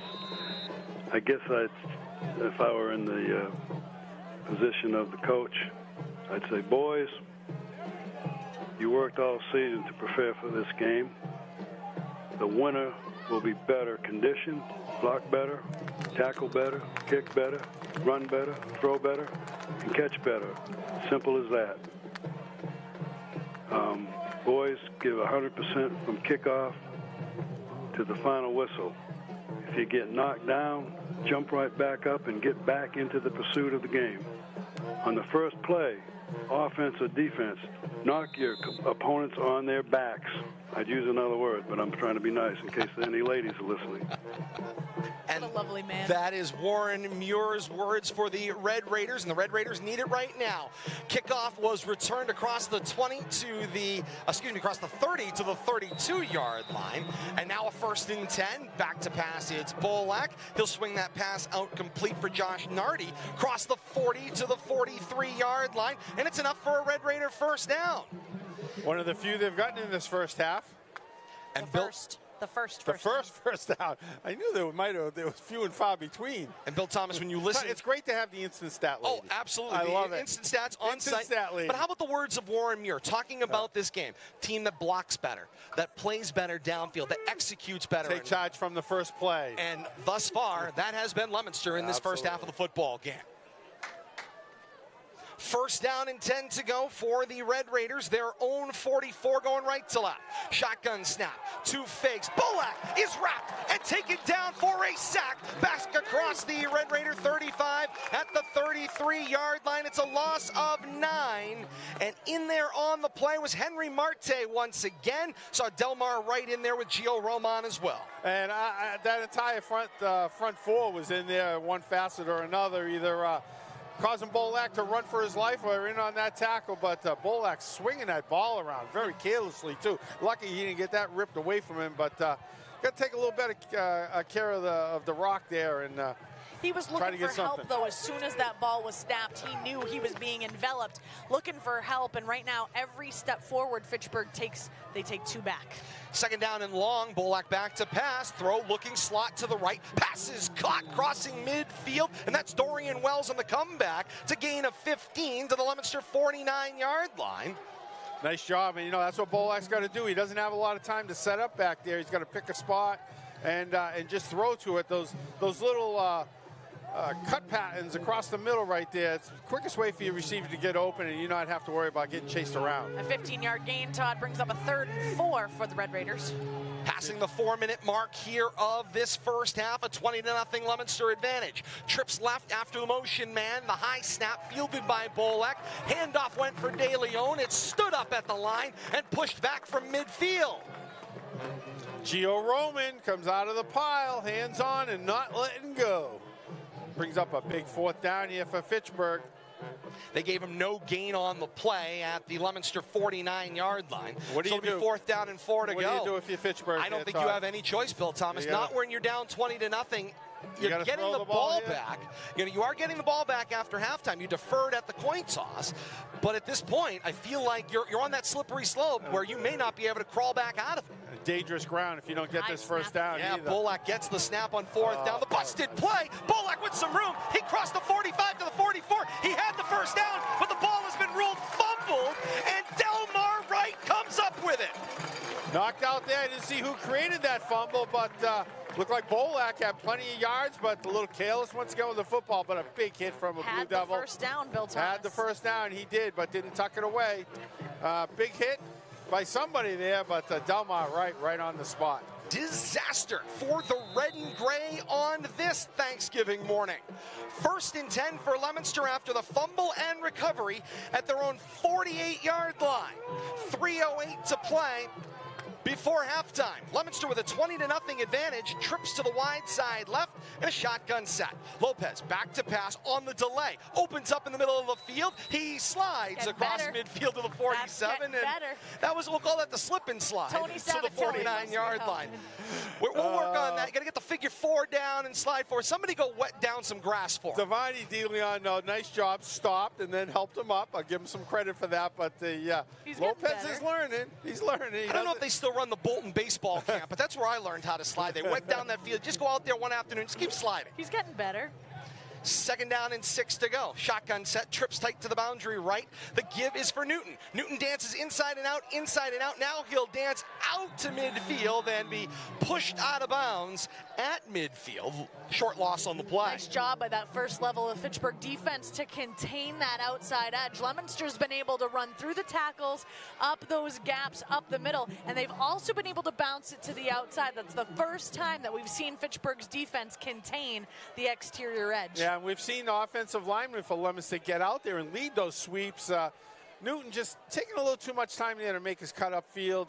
He dipped his shoulder, I think, twice before he ran out of room over there. Never really got turned. Didn't get much blocking. Nope. Leominster I think the blockers got ran over at that point, Kate, but he was waiting for him. Leominster taking their time. Here's 3rd down and 8 to go from midfield. Back to pass. Lopez looks up the left boundary for Drinkwater. Long and incomplete. Good coverage downfield. Josh Nardi was step for step with Drinkwater down the left edge. And it'll bring up a 4th down and 8 to go from midfield for Leominster. Punt team coming out. Great decision here by the special teams coach to change field position. Not give Fitchburg any breath here of life as the second quarter winds down. Pin him back, and maybe he can get another turnover if Fitchburg tries to do something. First punt for Leominster on the day. This is their 5th offensive possession. They've got 3 touchdown drives, a turnover on downs. This is their first punt. 4th down and 8 to go from midfield. Viola stands at his own 36, awaiting the snap.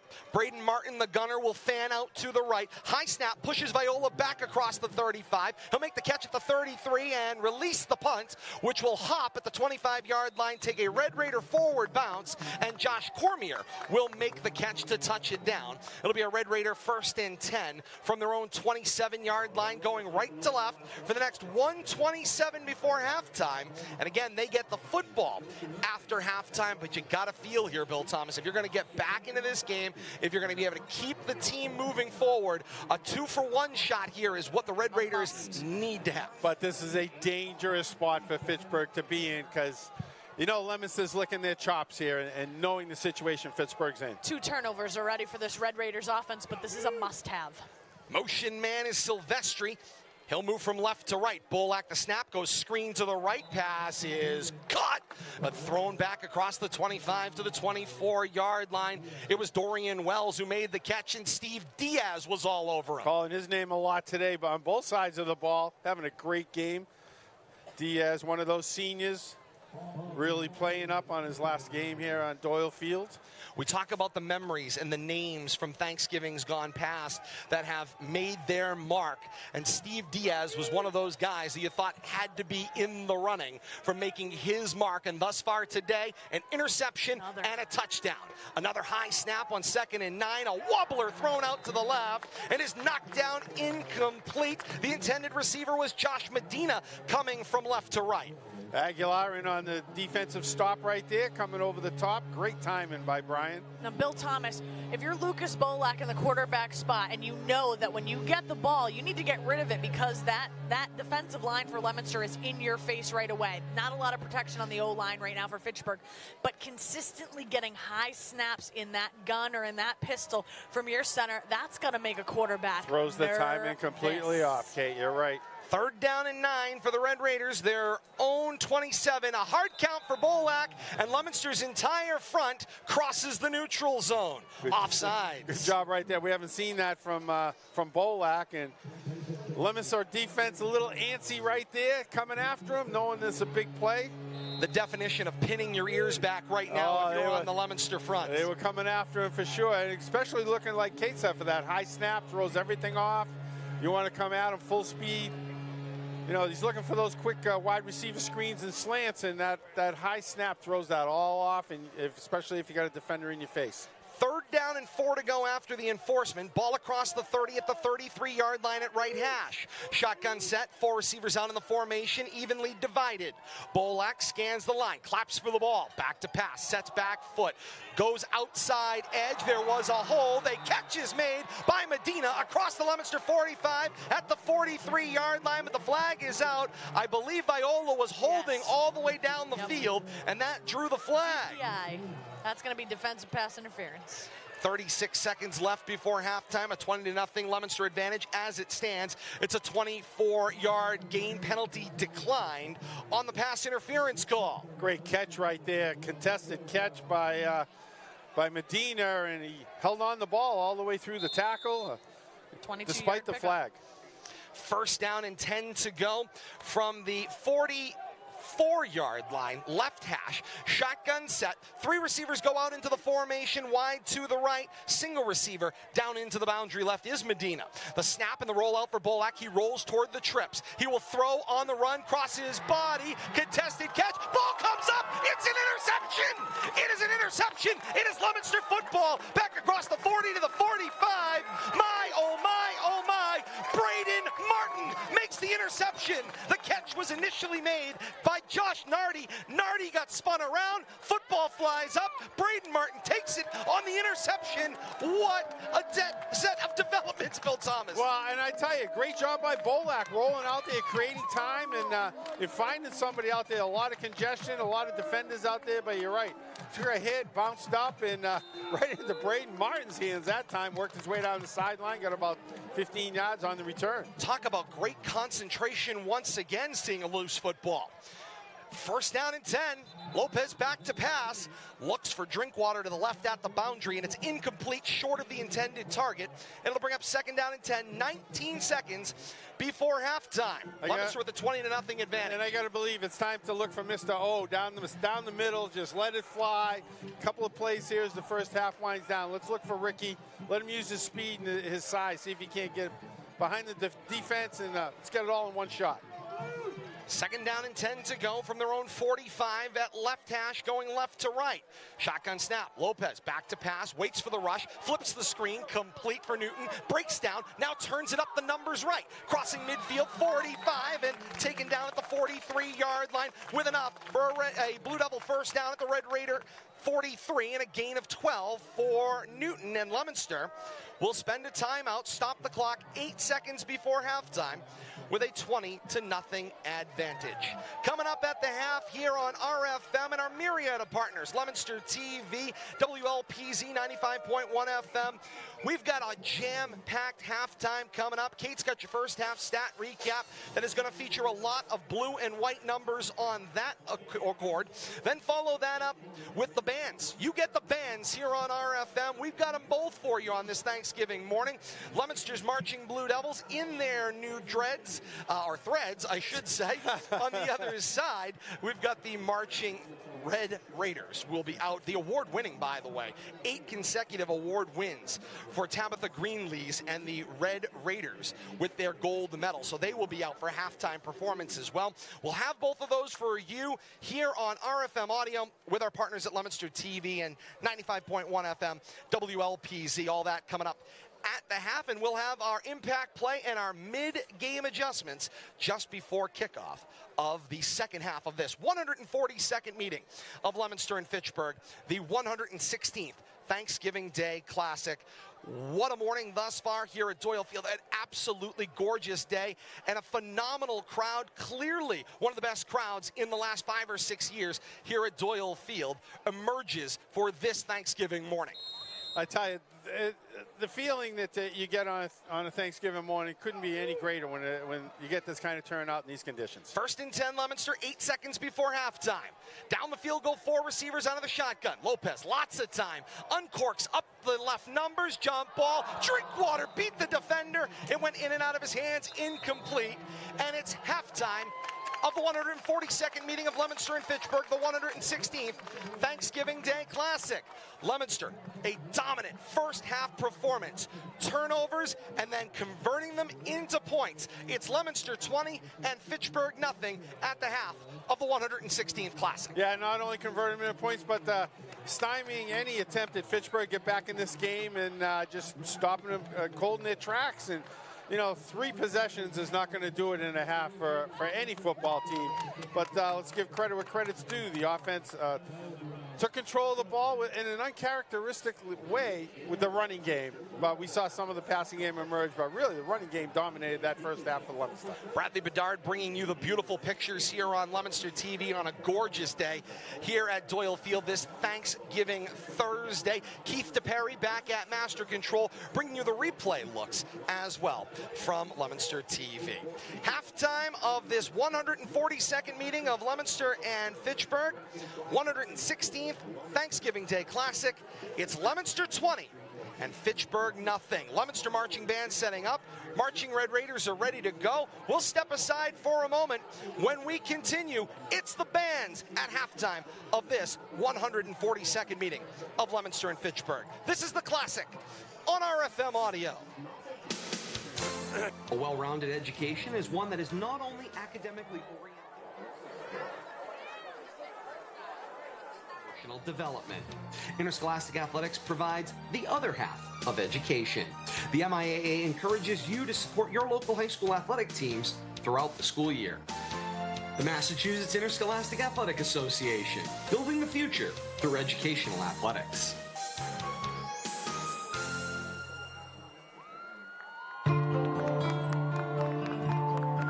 When is the best time to talk to your child about athletics and the use of mood-altering chemicals?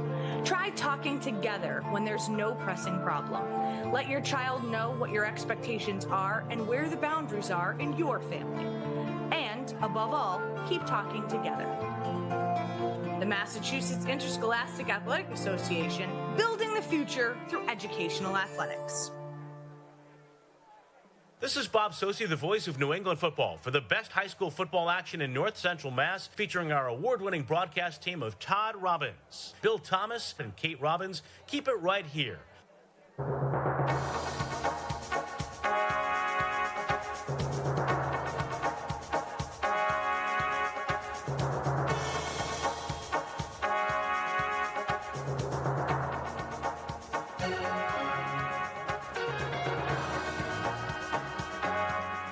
Back to historic Doyle Field, halftime on this Thanksgiving morning. Leominster 20 and Fitchburg nothing at the half.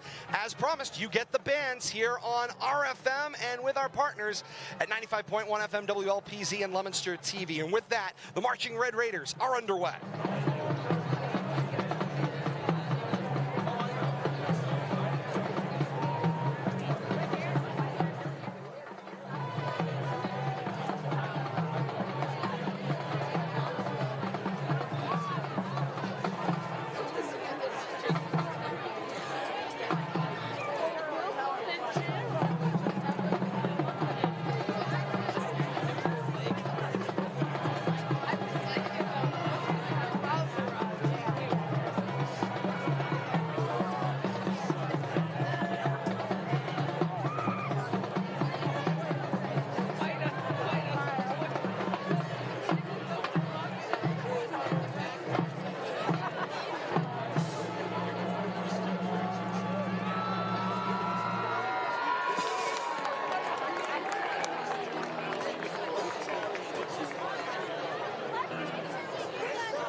Performance of the Fitchburg High School Marching Band has gone to the far sideline and just finished.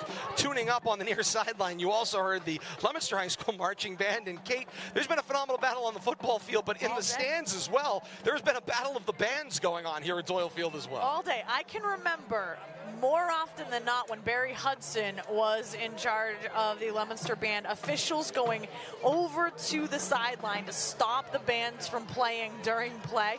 But both bands have been playing through live game action all day long, so it's been quite fun. It's been a ruckus good time, and that is what is part and the great part of this Thanksgiving morning. Got to absolutely love that. Kate, halftime here at historic Doyle Field, and an opportunity for you as you've been going through the stats to take us through the first half stat recap whilst we wait for the Marching Blue Devils to get ready for their performance coming up. We'll dip into them in a moment, but here's Kate's first half stats. And Kate, there is a lot to be happy about if you are an alum of Leominster. That's certainly true. All right, let's take a look at team totals first. Leominster with a total of 264 yards of offense, 102 coming via the pass, 162 coming via the rush, and 36 plays on offense. No turnovers for the Blue Devils. They've also had the ball for 16 of the 24 minutes. On the Red Raiders side of the ball, a net total 36 yards, 49 coming via the pass. They've only had 17 plays on offense, and they have 3 turnovers on offense. They've possessed the ball for 8 total minutes. Individual notable statistics for the Red Raiders: De Leon out of the backfield, 4 rushes for 4 yards. If you take a look at the passing and receiving, Lucas Bolak, 4 of 6 passing. He's completed 67% of his passes for a total of 49 yards to 3 different receivers. Josh Medina has a reception. Dorian Wells has a pair of receptions, and Josh Nardi has a reception as well. So 4 receptions for 49 yards for the Red Raiders. On the Blue Devils side of the ball, if we take a look at the individual statistics, once again, Leominster possessed the ball for 16 of the 24 first half minutes. Rushing yards right now, the senior Mackay Newton, 13 rushes for a total of 86 rushing yards. He also has 3 receptions for 22 yards. Ricky Encarnacion out of the backfield, 3 rushes for 28 yards. Ricky also has a pair of receptions as well. Caden Drinkwater even has, technically, because of the fumble recovery, we're going to have to give him some rushing yardage as well. So indeed. He has a little bit of rushing yardage for a touchdown, and he also has a 29-yard reception. Steve Diaz, 1 reception for 37 yards. It was a big one. And then rounding out that receiving, the tight end, Josh Cormier, has a reception as well. The freshman quarterback, Osiris Lopez, 8 of 14 passing, 102 yards. He's averaging 12.8 yards per pitch and catch. We've got the 007 theme. Loving that. Never miss a chance for that. Love, love, love. Absolutely. We take a look at Leominster's 3 touchdowns. In the first quarter, the 29-yard touchdown reception by the freshman, Caden Drinkwater. 2-point conversion was good. Leominster was up 8-0. In the second quarter, the 4-yard fumble recovery by the freshman as well, Caden Drinkwater. Extra point there, no good. Leominster up 14-0. And rounding out their first half scoring with 6:07 remaining in the half, the 37-yard touchdown reception by Steve Diaz. Extra point, no good. 20-0 right now. Advantage Leominster. You got to think right now, Bill Thomas and Todd Robbins, Caden Drinkwater quietly having a banner day out there as the freshman. He's got 2 touchdowns. One was supposed to be to him, the other was not. Go figure on that one, as if he needed another opportunity to make a mark. And that's the whole thing. You concentrate, you stay, you play right through the play, and you never know what might develop for you as the Marching Red Raiders continue their award-winning performance over on the far sideline.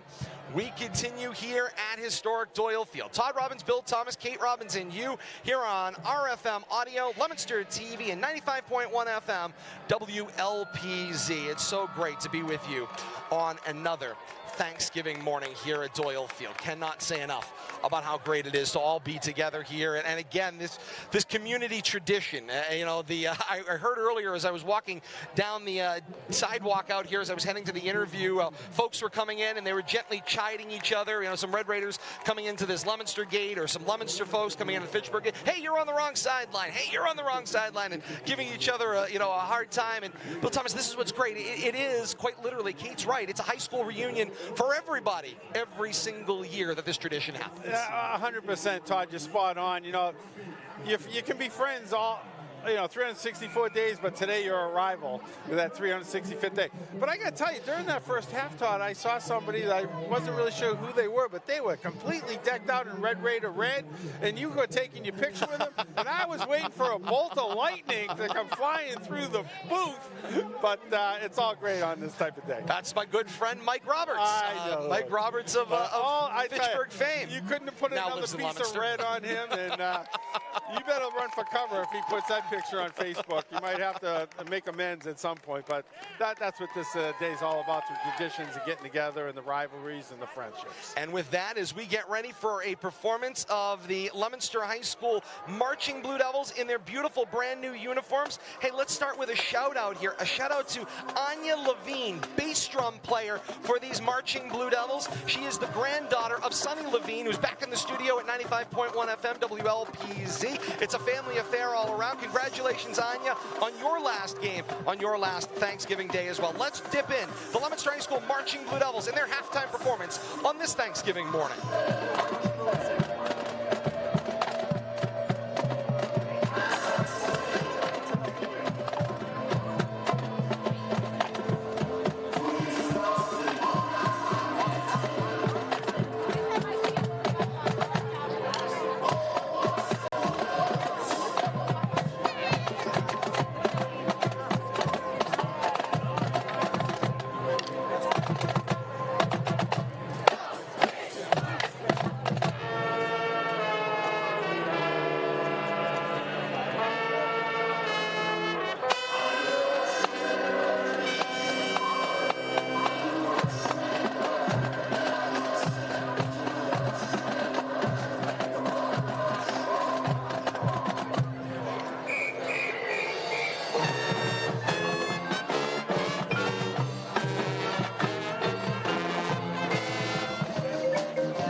That's the marching Blue Devils on this Thanksgiving morning here at historic Doyle Field at the half here on RFM Audio, WLPZ, and Leominster TV. As we continue here from historic Doyle Field, Kate is currently getting all of your halftime scores. She'll have those coming up. We'll also have our mid-game adjustments in a moment. But for those of you that didn't get a chance to catch our RFM audio special, and you were hoping to hear from Frank Novak, Leominster football legend of that 1955 game that is celebrating their 67th year today, 67th anniversary to the day of their 39-6 win over Fitchburg, a 39-7 win over Fitchburg, excuse me. Coach Novak had a message for the Blue Devils that we tucked in at the end of Recipe for a Classic. We want to run that now. It was awfully fortuitous looking if you look at it here at halftime. Blue Devils, this is Frank Novak Sr. Message to the Leominster Blue Devil team. Understand what your role is. There are no unimportant roles. You're on the kickoff team, you're on the kickoff return team. You may not be a starter. You may just be playing a little bit as a backup linebacker, but your role matters. And your legacy for this in this game will reflect how you play. Don't underestimate. Make sure you understand what your assignment is, and make sure you understand what you can anticipate from the guy that you're matched up with. Also, do more than what's expected of you. If you're running the lead draw, 24 lead draw, and you're the lead back for Encarnacion, and you got the linebacker, and you blocked him, don't be satisfied with just blocking him. Go up and get the safety. Do more than what's expected of you. That's what the great ones do. And that is the hallmark. That is the standard bearer of being a great player. Do more than what is expected of you, says Frank Novak Sr. And, well, Bill Thomas, Leominster's had a number of players that have done more than were expected of them in the first half. Absolutely. I mean, true words couldn't be spoken. You block that first guy, don't give up on that. Go look for that second guy to block. Because your running back's behind you. He's going to need help. Play to the whistle. Great words by a great coach and just a great person. It's, you know, listening to him coming to the banquet year after year, the pre-Thanksgiving banquet, it's a pleasure. And the support that he continues to lend to the community, the football team in general, and just, you know, good philosophy of how to be a good person. A lot of it starts in discipline and what you learn on the football field and how you treat others. That carries on into life. A great leader and a great mentor, and you know, truer words were never spoken. If you didn't get an opportunity to catch our Recipe for a Classic special, it's available on demand right now on YouTube, Facebook Live, and Twitch. It will also be part of a replay throughout the weekend on 95.1 FM WLPZ on Saturday, as well as Tucker 56 Radio and Tucker56radio.com on Sunday. So all that to come, and we will have the complete 1 hour and 5 minute special with Frank Novak coming up next week on these same RFM platforms, YouTube, Facebook Live, and Twitch. And just to complete his thought, the Blue Devils are playing that way today, because especially if you got Mackay Newton behind you, you know he's not giving up. He's coming up behind you. He's going to run up your back. So you hold those blocks and look for somebody else to block, and good things will happen. And we're seeing that today. That's fine. Yeah, it opened up some great opportunities for Leominster down the field as well. Lots of classics going on all across the regions. Whether you call it a classic or you call it a turkey bowl, Kate Robbins is standing by with your complete halftime scoreboard.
the half, beating the Gators of Grafton 17-13.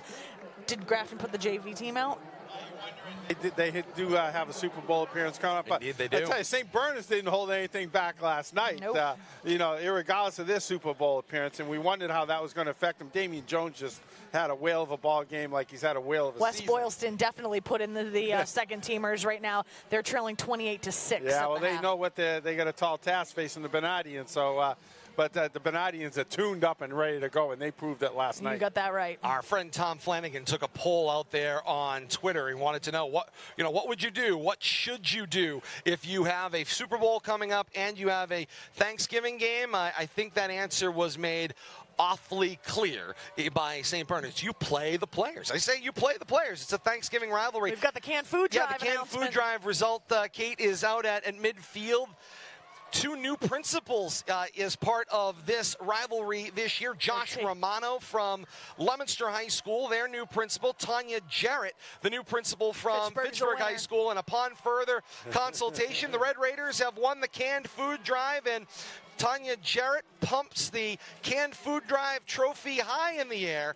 And the Red Raiders will take it back to Arnhow with that win today as Great effort for a great cause. Absolutely. Chance to restock those food pantries. The teams are back on the field. The bands Pat are never now let that happen. off the field.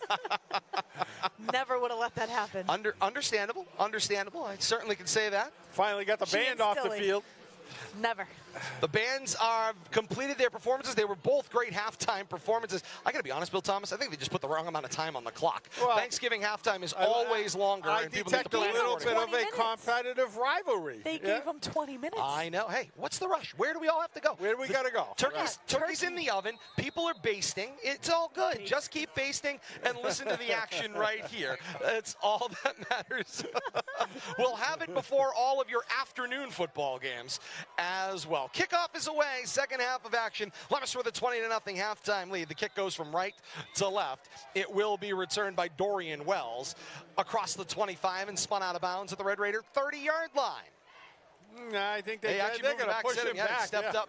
They're not giving him anywhere near 26-27. He was being spun around, but luckily he didn't get spun around out of bounds there. But good job by the coverage team for Blue Devils, putting Fitchburg back deep in their own territory here. And they got to find some way to score points. This drive might be the most important drive of the game for the Red Raiders. Well, Bill Thomas, let's talk mid-game adjustments. If you're the Red Raiders, and I agree with you, this is the most important drive of the football game right now. This is must-have points time. If not, you're heading toward one of those 3 shutouts that have happened in the last handful of years. What do you do? Yeah, and it's 6 quarters plus now that Fitchburg hasn't scored against the Blue Devils. And, yeah, mid-game adjustments, Red Raiders got to find a way to get points on the board, and they got to do it on this drive. High snap, fielded by Bolak. Give the handoff to the motion man. It's Medina. He's stretching the play along the 26-yard line, and he is tackled for a short loss back to the 25. It'll be 2nd down and 11. Mackay Newton running sideline to sideline there and using his speed to make that tackle before the ball carrier makes the corner. Turns into a 1-yard loss, a tackle for a loss right there. Good job by Newton.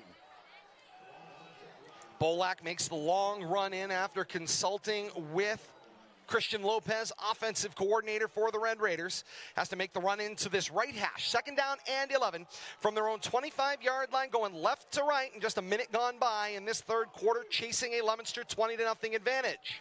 2-back backfield, the snap, 2 fakes, tries to avoid the rush, does. Now the throw underneath, a collision, and an almost interception. Viola and Aguilar collided. The intended receiver was Josh Medina, and Viola, despite the collision, almost still made the interception. Yeah, Viola back there playing center field in the safety position, closed on that, had his eyes on the quarterback all the way, watching the receiver cutting across the middle. Too much traffic right there, though, at the point of contact. Great effort, though. 3rd down and 11 on a must-have drive for the Red Raiders here in this first part of the second half, Kate. To Cadence's ground. I tell you, it's really, it's like an absolute way too no sense of urgency on the Red Raiders' part, but they know how important this drive is and this play. I'm sure if you're over on the other sideline and you are the red and gray, you're sitting there saying you can't get 20 points back in one play. You're going to have some points here. 3rd and 11. Back to pass, Bolak. Look left, throw into double coverage. Looking for Medina again, but it's incomplete. And Ricky Encarnacion came up underneath to deflect that one away. Yeah. And it will bring up 4th down and long. Playing that other safety position. It's basically a center field right there, but looked like the receiver there, who was at Medina, ended up playing defense at the end because Ricky had that corralled, but Medina, good job of tearing it away from him. Check of the second half time and temperature. 43 degrees, feels like 51 on an absolutely picturesque Thanksgiving Thursday, November the 24th, 11:24 a.m. on this Thanksgiving Thursday, November 24th. I like when the wind chill's always up. 4th down and 11. The punt away for Silvestri. Crosses midfield, hops at the Leominster 39-yard line, releases on a Fitchburg bounce across the 35 and checks up at the 34-yard line, and that's where Leominster will have the football. 1st down and 10, their own 34, going right to left, wearing the home royal blue tops, white bottoms, trimmed in white and royal blue. White numerals front and back, devils across the chest, the pitchfork at the nameplate, and the classic Leominster white helmet, white face mask with the single royal blue stripe. For the Red Raiders, wearing their home color as well, the brick red tops with the steel gray bottoms, the steel gray helmet with the brick red face mask and the Fitchburg logo on either side of their helmets. 1st down and 10, and the give is for Newton. Comes straight up the left hash, cross the 35 and turned aside at the 40 to the 41-yard line. And Newton comes out of the locker room here in the second half and gains 8 right away. He comes out of the locker room just like he went in the locker room. Give me the ball. I'm going to put us in good position on 2nd and 3rd down, and keep feeding me. And I tell you, the Red Raiders defense does not have an answer for Newton today.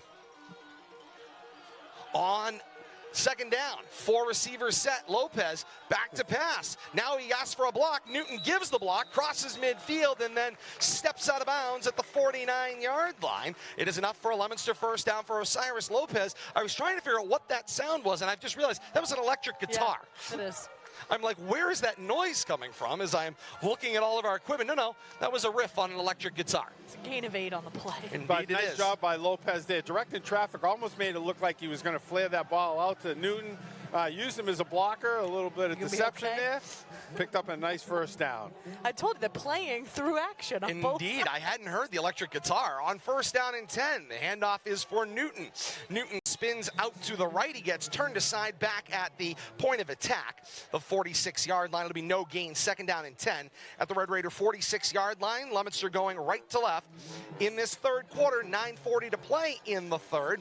Halftime scores where we're at, 20-0 Leominster. And you know, I heard some of your pregame discussions with Coach Gates about maybe a gimmick play here and there.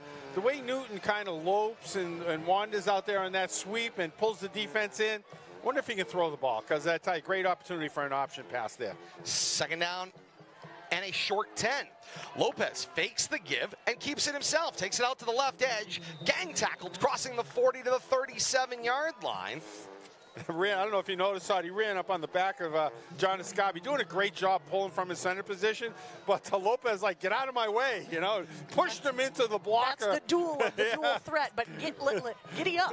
Yeah, pushed him into the blocker. I was like, hey, I'm coming through, you know, remember, up his back. We've talked about this before. It's hard enough to have that shotgun snap from Escabi, who's had a phenomenal year with that, but then to pull hard to get out to the left edge and be the lead blocker going into the 2nd level.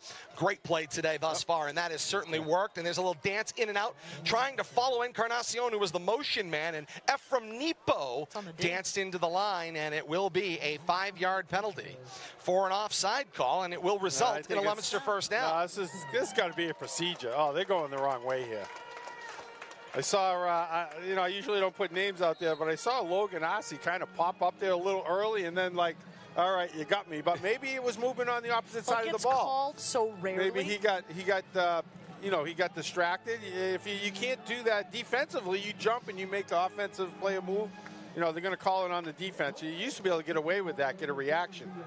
1st and 10 for Leominster after the penalty at the Red Raider 32-yard line left hash. Lopez back to pass, double move. Now he's got Drinkwater, beat the defender into the end zone for a Leominster touchdown. A 32-yard touchdown strike, and the bow and arrow celebration is out as Lopez lobs it downfield and right into the belly of Drinkwater for 6 more Leominster points. And Drinkwater was looking back and pointing and waiting for that ball 10 yards down the field. He knew he had his guy beat right from the snap, and Lopez looked up. Sorry, had 5 yards on the defender. Perfectly thrown ball. That was Lopez too easy. just wandered. Drinkwater just wandered into the end zone. 8:08 to play in the 3rd quarter, and it's Leominster 26 and Fitchburg nothing. Thompson to attempt the point after, kicking toward the Morton Street end of Doyle Field. Snap, Aguilar puts the ball down, and Thompson sends this one up to the fans who gather annually on that Morton Street hill. Good. Back upfield come the teams. 8:08 to play here in the 3rd quarter, and Leominster's advantage is 27-0. I think the last thing the Red Raiders wanted to see was have Leominster score the first points of the second half, especially where they were looking for that 2-1. They had that possession at the end of the first half, couldn't convert on it, got this open in possession in the second half, couldn't do anything with it, and then Leominster just comes down and puts points on the board. And Bill Thomas, we've talked about the kind of the fits and runs and spurts in this series. If you go back to the playings all the way back to 2010, which is what I'm carrying here with me today in this series, there are a lot more Leominster wins than there are Fitchburg. Fitchburg in this series, whether you're talking about playoffs, whether you're talking about this newer format in the recent years where they played twice a year once again on a regularly scheduled basis or on Thanksgiving, there have been 3 wins for Fitchburg since 2010. A total of about 13 games, maybe. I'm doing some quick look at there, but you're right. Leominster's dominating the series, but the last couple of years it's evened 15. out a little bit.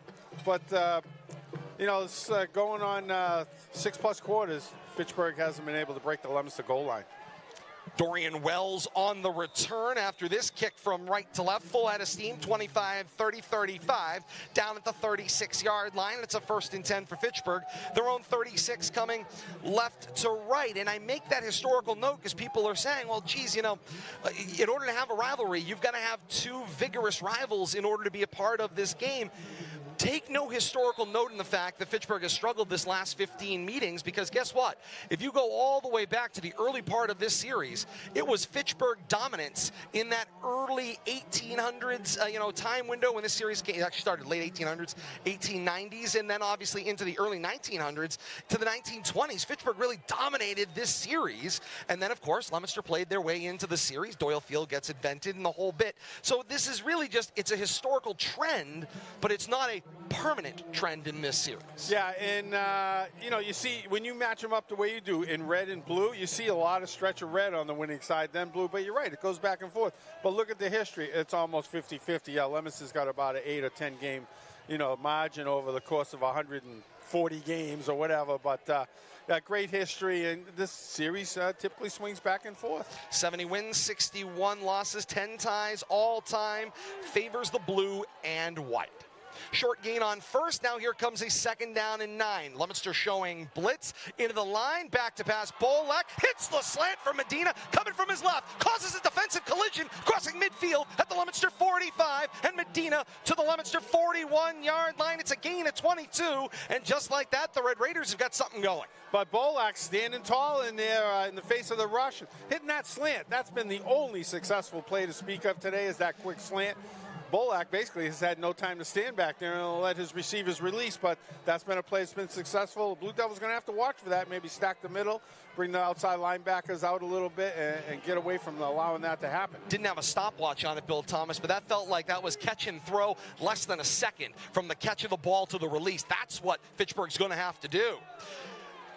RPO there, kept by Bolak, takes it straight forward across the 40 and battles his way up to the Leominster 37-yard line. A strong 4, 2nd down and 6. Good job right there. Picking up something on 1st down, and that keeper by Gio Roman all over that run-pass option there. But he was on the running back and doing his job. The rest of the defense did their job. 6:08 and counting to play here in the 3rd quarter. 27-0 Leominster's advantage.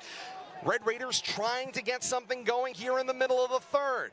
Bolak will head up under center in a 4-receiver set, single back behind him. Goes slot screen high, and it is incomplete. It was a forward pass. Josh Nardi was the intended receiver, slot to the left. Very close to being a lateral, about a yard downfield, but yeah, a little high there, and I'm not sure that play was going to go for much. He's going to kind of get his wide receiver lit up out there. Yeah, defenders were on it. Yeah, defenders were all over that.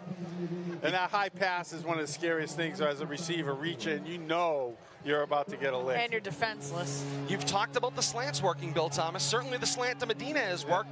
You got 4 receivers in the formation. Start slanting everybody and just quickly start firing the football. If you don't have time to set up back there, you got to do something. Single wing set and forward went Bolak. A flag comes flying out. Thank you. That was something about that didn't seem to work, but I've got to imagine also, by the way, Gio Roman had a face mask full of Lucas Bolak. If this play is legal, add 15 on the end of it. Personal foul, major face mask against Leominster. Added it to the end of the play. It'll be a first down.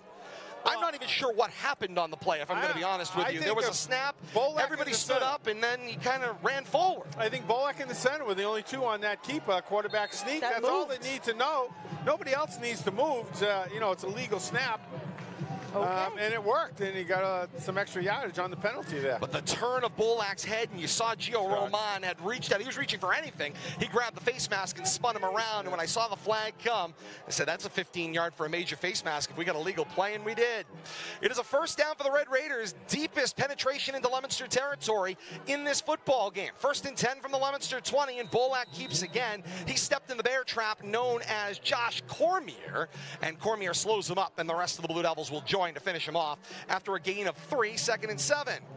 Good job, though. I think at this point, Bolak knows that he's got to relieve that pressure somehow. If it's running keepers, just to slow down that rush. Somewhere to just slow down the Blue Devils or on rushing front 4, front 5 by a step or 2 and give them a little extra time to look downfield. Passing the 5-minute mark here of the third quarter, 4:50 and counting, a 27-0 Leominster advantage, and the Red Raiders putting some plays together here. The other thing that they're doing, starting to take some time off the clock. Their previous longest drive was only 3 minutes in length. They're already almost at 4 minutes on this drive. Leominster hasn't touched the ball for a few minutes. 10 seconds on the play clock. Coach Devin Gates down on the sideline. He had his hand up for 10 seconds on the play clock a while ago. Bolak back to pass, looks, end zone, spinning move into the end zone. The catch is made, and Harvey Early has the Red Raiders on the board. There is a flag out at the end of the play. I believe this will be a post-score penalty. It's a personal foul, roughing the passer against Leominster, and it will be enforced on the kickoff. Bolak finds Harvey Early, and the Red Raiders strike. 4:22 to play here in the third quarter, and it's 27-6. Good job by Bolak standing in there and throwing a strike to that corner. Not a lot of room to work, but Fitchburg finds a way to get on the board, and they needed that desperately. And the Red Raiders will have to make a choice here. It appears they are going to go for 2, so they're going to send Bolak back to the huddle. Offense stays on the field. They move to the hash left. And they will make a 2-point conversion attempt here at the 4:22 mark of the third quarter, looking to pile up points here. Gonzalez is in the backfield with Bolak in a shotgun set. 3 receivers in the formation, 2 at the wide left. Widest right is Medina. Snap, give it to Gonzalez. Takes it off the tackle on the left and into the end zone. 2-point conversion is good. Back upfield come the teams. 4:22 to play here in the third quarter. And it is Leominster 27 and Fitchburg 8, breaking a 6-quarter scoreless streak for the Red Raiders. Yeah, I mean, they got to feel good about that drive, but basically Bolak just said, get on my shoulders, get on my back, and I'm taking us down the field, and that's what he did, with his arm at the end, but did a lot of that drive work with his legs. Kate, you've got the Red Raider scoring drive. I certainly do. It was 3.5 minutes long. I'm scrolling back up here. 7 plays, covered 64 yards. It's capped off by that 17-yard touchdown reception by Harvey Early. The 2-point conversion is good. 8 points now on the board for Fitchburg. It's 27-8, advantage Blue Devils. And remember, there is a 15-yard penalty coming on this kickoff. The Red Raiders will kick off from the Leominster side of midfield at the Leominster 45-yard line. So a good placement here would lead to Leominster being pinned deep, or potentially with the touchback coming back out. The kicker on this play, Bill Thomas, was actually going, what are we doing here? This is Ephraim Anipo doing the kicking, and he looked at the referee going, why are we here? And now the Red Raiders, sensing some confusion with their kickoff team, they spend a timeout on a kickoff following their best score and best drive of the football game. 27-8 is our score, and this just kills any momentum. But I got to tell you what they're looking at here. Great spot for an onside kick. And I wouldn't be at all surprised, because if it doesn't work, you're not really giving up half the field to field position. I wouldn't be at all surprised if they're not talking. Watch out for the onside kick. We'll see if they got their hands team up front here on this front line. Not only that, but if there was confusion on the kickoff, and with the short field, if you let somebody downfield like Encarnacion have a short field to work with, if he gets by one level, it's 6 points. So I think it's wise by the coaching staff for Fitchburg, if there's any confusion whatsoever, number one, if they want to have an onside kick opportunity, take a second, explain it. Or if there was confusion, you know, I'm not giving somebody like Ricky Encarnacion confusion on the opposition. A short field, he's one level and he's gone. And open lanes would be. And let's go back to Coach Novak's words. Hold that block and look for somebody else to block. You might only have to block one person here to break your returner because of that short window right there that you got to beat the opposition. Nepo's got the ball on the tee at the 45-yard line, now to our right, kicking from left to right. It is an onside kick attempt. It does turn. It ends in the Red Raider pack. Nobody's picked up the ball. Didn't go far enough. And now the Red Raiders have picked it up, and it went 6 yards. It did, in fact, but I mean, everyone's standing around. That's a live ball. No, it's a live ball until somebody touches it. No, not on the offense. You got to touch it. You don't want the offense jumping in there, Todd. That's true, I guess. That's why they all held their line at the 10-yard line. Everyone just stood there. Well, you don't have to run up till the ball gets to you. I guess. We'll have a rules. Well, I guess there'll be a rules committee meeting. I'm like, why? Somebody at least do something. And there was no illegal touch. And there was no illegal touch, and so there was no flag. So the play has not begun yet. All right, I'll buy that. That's fine. With no action. With nothing actually happening. Yeah. Leominster got the ball right where it died, and so it is 1st and 10 from the 38-yard line. And they give it to Newton straight into the teeth of the defense. He does gain 2, maybe 3 on the play. 4. Maybe 4, yeah, they're moving him up still.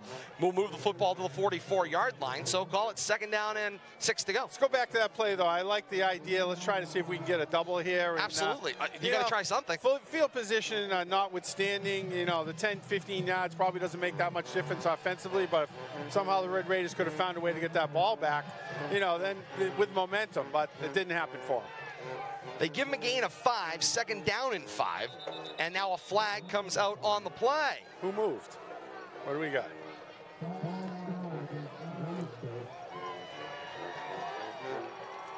It didn't even look like they got set in the line of scrimmage. They're already throwing the flag on a procedure. Yeah, it was procedure call. I was going to say it. It's very odd. Procedure without getting set. Move the ball back across the 40 to the 39-yard line.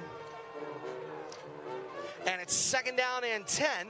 Leominster will need the 49-yard line their own for a 1st down. Basically gave back anything they had gained on the 1st down play.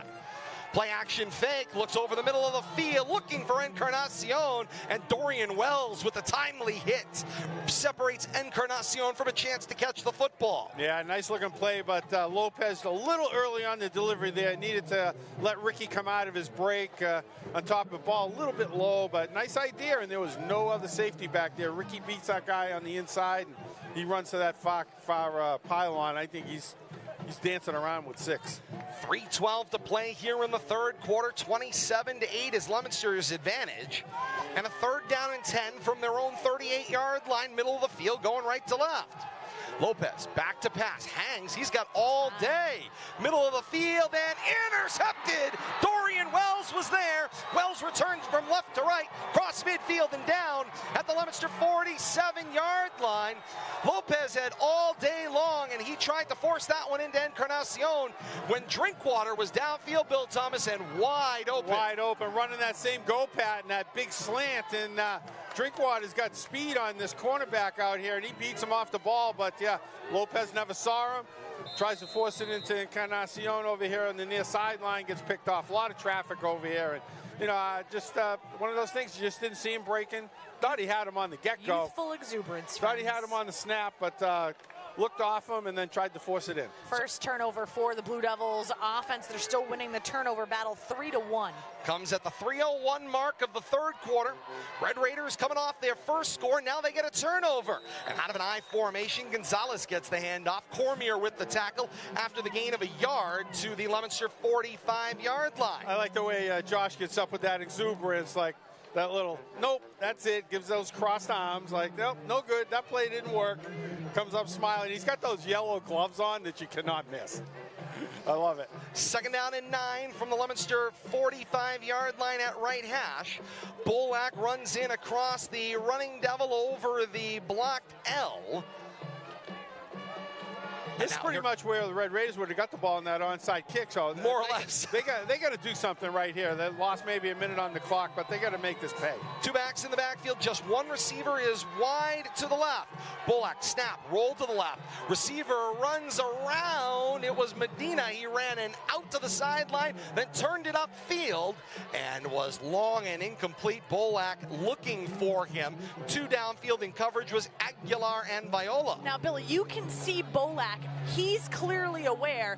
Receive ball, get rid of ball as quickly as possible because my O-line is crumbling in front of me. You saw him try to get out to that outside of the left tackle and just go. The problem is that his receivers have had no time to get downfield. He's trying, but the only thing working, like you said, is that slant pass that he can get rid of quick. Yeah, and he just kind of threw that up there and hoped that he's throwing against his body and being chased by Ossie at the same time. 3rd and 9 from the Leominster 45. Bolak directing traffic. Two receivers wide to the left. Looking for a Bolak jump with the hard count. Nobody moved, and now a flag comes out. Oh, my favorite one. For a delay of game, and I'll say this, Kate, typically Doyle Field known for its fast-moving play clock. Today, they've been keeping the play clock with a very, very slow-moving hourglass. You know what? Sometimes you're the bug, and sometimes you're the windshield. Indeed, and I can see the Leominster team has been like, come on, this pace has been fairly antithetical throughout this football game, and now trying to get a little momentum going here, but the Red Raiders taking their time to set things up. 3rd down and long, they face about a 3rd and 13 from midfield, and now flags kill the play, and it's a procedure against the Red Raiders, and a flag fest has ensued, so switch the 5 yards back. Add 5 more. And back we go to the 45-yard line. Going to bring up 3rd and forever here. Yeah, now it's 3rd and double 6 here, more or less. All the way down to Christian. Way down there. Country mile. I know he's getting lonesome down there. Yes. On the stick to gain. Wearing his Blue Devil varsity jacket with pride. Indeed, needs to get the 37 to the Red Raiders. Long field throw, cross, Brian Aguilar steps in front of Medina, and it's an interception. He eludes the returnman. Now up the sideline, it's Aguilar. He runs out of real estate going right to left across the Red Raider 25 and out of bounds at the 20-yard line. It's Brian Aguilar with the interception and a 36-yard return on the play. I'd call that a takeaway, Todd, because he just ripped that away from the receiver's hands. 50-50 battle that he ended up winning.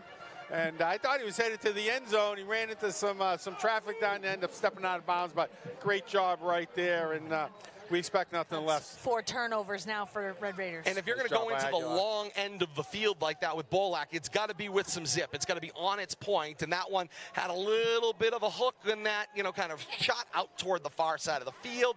And Aguilar danced a little bit. He wasn't sure he wanted to jump the route, Billy, and then made the decision to do it. Starting field position for the Blue Devils. 1st and 10 from the Red Raider 21. Shotgun set going right to Newton's left. Give it to Newton. Newton gets the blocks, lining up in front of him. Got the sideline and in.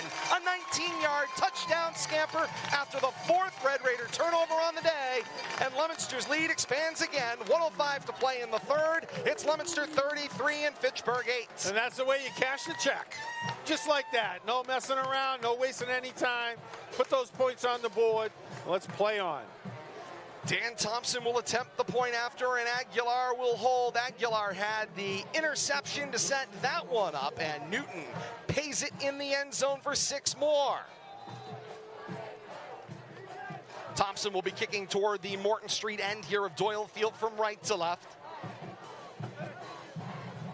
Aguilar asks for the ball, down on the tee, and it is driven up and through. Back up field come the teams. 1:05 to play in this 116th Thanksgiving Day Classic. It's only the third quarter. It is 34-8. 1:05 to play in the third quarter. Thank you. No, it feels like we've had 2 games worth of action, though, Todd and Kate. Indeed it does. It has been ongoing here, to say the least. But I tell you, Blue Devils got the ball. That feeling of lethargic and quicksand went away real quick. As soon as they got the ball, they found a way to pick the crowd up, put points on the board, and everybody's back into it on this side of the field. Well, indeed it is. I mean, and that's been kind of the interesting part about the way this game has developed, Bill Thomas, is that, Leominster looked like through a couple of turnovers, perhaps they would fall behind this Red Raider team if they were able to stack up those, back-to-back possessions. They wouldn't be able to give up the lead, but maybe in this half, the Red Raiders trying to, again, what's the goal? Try to win this half or win this quarter, win this drive. They won the first one. Win this series. And then the second drive, after you get it right back, you give it right back, and Leominster turns around and pays it off in the end zone. Leominster 14 quick points here in this third quarter when it felt like Fitchburg was about to take control. Thompson on the approach, 40-yard line at our right. He'll send the kick spiraling on end to the 25-yard line where it will be returned. Head of steam for Wells into the middle of the pile at the 35-yard line and spins out of that one. It was actually Malachi Marion for Wells on that return, 16 not 15, and a return of 11 for Marion. Red Raiders, we'll call it about their average field position because it's about where they've started most of their drives, 1st and 10 around their own 35-yard line plus or minus a yard or two. And this is about what they've been working with, about 65 yards of field in front of them. Yeah, and now they're chasing 4+ scores, Todd, and they can't mess around. 3 yards in a cloud of dust and Bolak running for his life is not going to cut it right now. They got to find a way to get downfield quick. And it's 1st and 10 for the Red and Gray at their own 35, going left to right. Bolak looking around, play sets up, single wing set with 3 receivers. That broke. Indeed, he tried to reach it back to the line, and Keegan Amarasinga will wrap him up and take him down at the point of attack. No gain on the play. Bill Thomas, it was obvious. He was looking for a rusher in the backfield, and when Lucas Bolak turned around, he said, and I'm by myself. Yes, apparently somebody he thought was going to be there wasn't, and the guy that was in motion continued out to the left side. He was left all alone. 2nd down and 10 to go. Coming up for Fitchburg. Bolak into his huddle. 25 seconds and counting left here in this third quarter. The Red Raiders showing no sense of urgency here. They are sticking with that tried and true 1 foot in front of the other mentality. Nardi shifts in motion. The give makes it to the hands of De Leon. De Leon stretching out to the right, and he's pushed out of play. Those snaps continue to be a problem. You don't really understand how imperative that center to quarterback exchange is, and because Bolak is rarely, if ever, under center, he's getting that high snap, and it's just that one extra beat of the clock that messes up the timing, not only with his receivers, but certainly with everybody in his backfield. Bill Goslin holds the ball up, indicating the conclusion of the third quarter.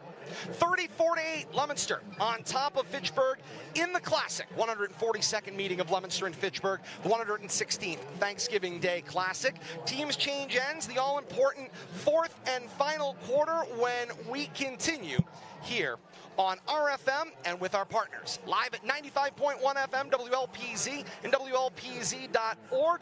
Live on Comcast, Verizon, and Leominster.tv with our partners at Leominster TV as well. Bradley Bedard and Keith DePerry on duty for Leominster TV today. Todd Robbins alongside Bill Thomas and Kate Robbins.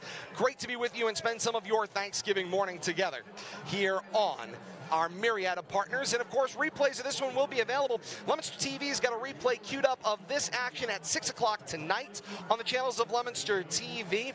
All weekend long at our partners, you will have complete replays of the broadcast week here for Thanksgiving, including our coaches' corners with both coaches, recipe for a classic, and the game action. Saturday on 95.1 FM, WLPZ and WLPZ.org. And then on Sunday, Dick Tucker and Tucker 56 Radio. Tucker56radio.com has your complete Thanksgiving week replay.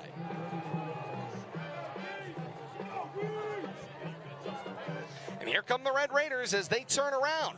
3rd down and 12 as they go right to left here. Back to pass, it's Bolak, hits Medina at the original line of scrimmage, gains back what was lost and out of bounds at their own 35-yard line. They will have 4th down and 10 to go, just 15 seconds into this 4th quarter. Yeah, and I don't think the Red Raiders have any choice here. You know, you punt away, you give up 20, 30 yards in field position, but that's not what you're worried right now. You got to get a 1st down, figure out a way to keep this drive going. It's not about stopping the Blue Devils right now. It's about getting yourself going. How many plays are on your call sheet for 4th and 10 from your own 35? Probably only a handful. They haven't, I think, maybe 3 or 4 plays that have gotten more than 10 yards, but they need one now. 2 receivers at the wide left, 1 into the boundary right. Bolak goes with a hard count. Nobody moves, checks the wristband, looks at his line, and asks for the ball on the second clock. 4th down. Space opens up, middle of the field. He will take it straight up across the 40, looking for the 45, and he may have fallen forward close to the 45-yard line. Wow. But the stick looks like it's just on the other side of the 45. He may be short by a half a yard, but no. Bill Goslin comes up, takes a look, and says, that is the line to gain. It's a 1st down, Red Raiders, and the drive continues. Goose isn't taking out the piece of paper to check. No. Heck of a spot right there, though, for the Red Raiders. And nice job by the Blue Devils defense. I thought they stood them up about a yard short, but forward momentum got them that 1st down. 1st and 10 at their own 45, and the drive continues. 10:22 to play in the 4th quarter. Leominster's 34-8 advantage. Give Bolak all the credit right there, too. 4 receivers and a single back to pass. It's Bolak, hits the screen for Medina. Medina comes forward, across the 45, and moves the football to around the 49-yard line. Gains 3, maybe 4 on the play. 2nd down and 6. Yeah, I'm not too sure that was actually a forward pass that time, Todd. Straight across the field here, close one way or the other, but receiver corralled it, no question about whether you get some yardage out of it, but risky play right there. I almost thought he was going to turn and throw the ball downfield the way that play looked like it was developing. Need to advance. Bill Thomas? Yeah. It looks like Medina was thinking about repositioning the ball maybe on that play in his hand, but instead took it up the hash marks himself. 2nd down and 6 to go. They need the Leominster 45-yard line for a 1st down. Hard counts aren't working right now. They're not. Waiting.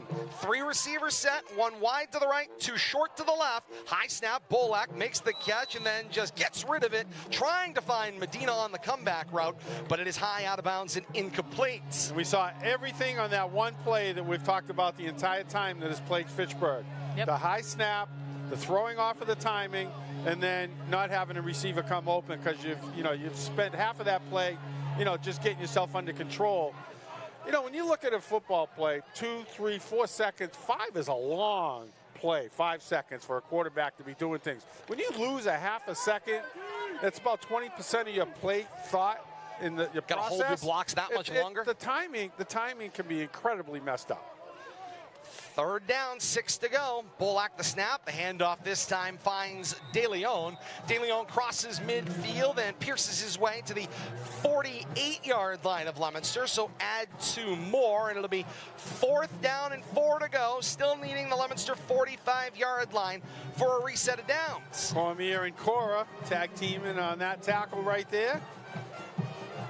Bill Thomas, we talk about that exchange once again, and because it's simply not a given that it's going to be exchanged from the center to the quarterback for the Red Raiders cleanly, poor, Lucas Bolak is on every single play having to, essentially worry and wonder if he's going to get the ball cleanly.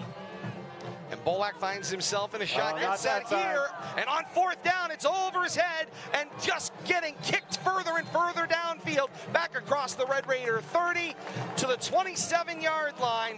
And that will be a turnover on downs. And the ball back to Leominster. 1st and 10 at the Red Raider 27-yard line. And that may be all she wrote for the Red and Gray today. Well, I think that puts an exclamation point on what the Red Raiders' troubles have been today. Really, that exchange from center and that shotgun and pistol set. And it's just the offense has been a step slow and a step behind for the Red Raiders.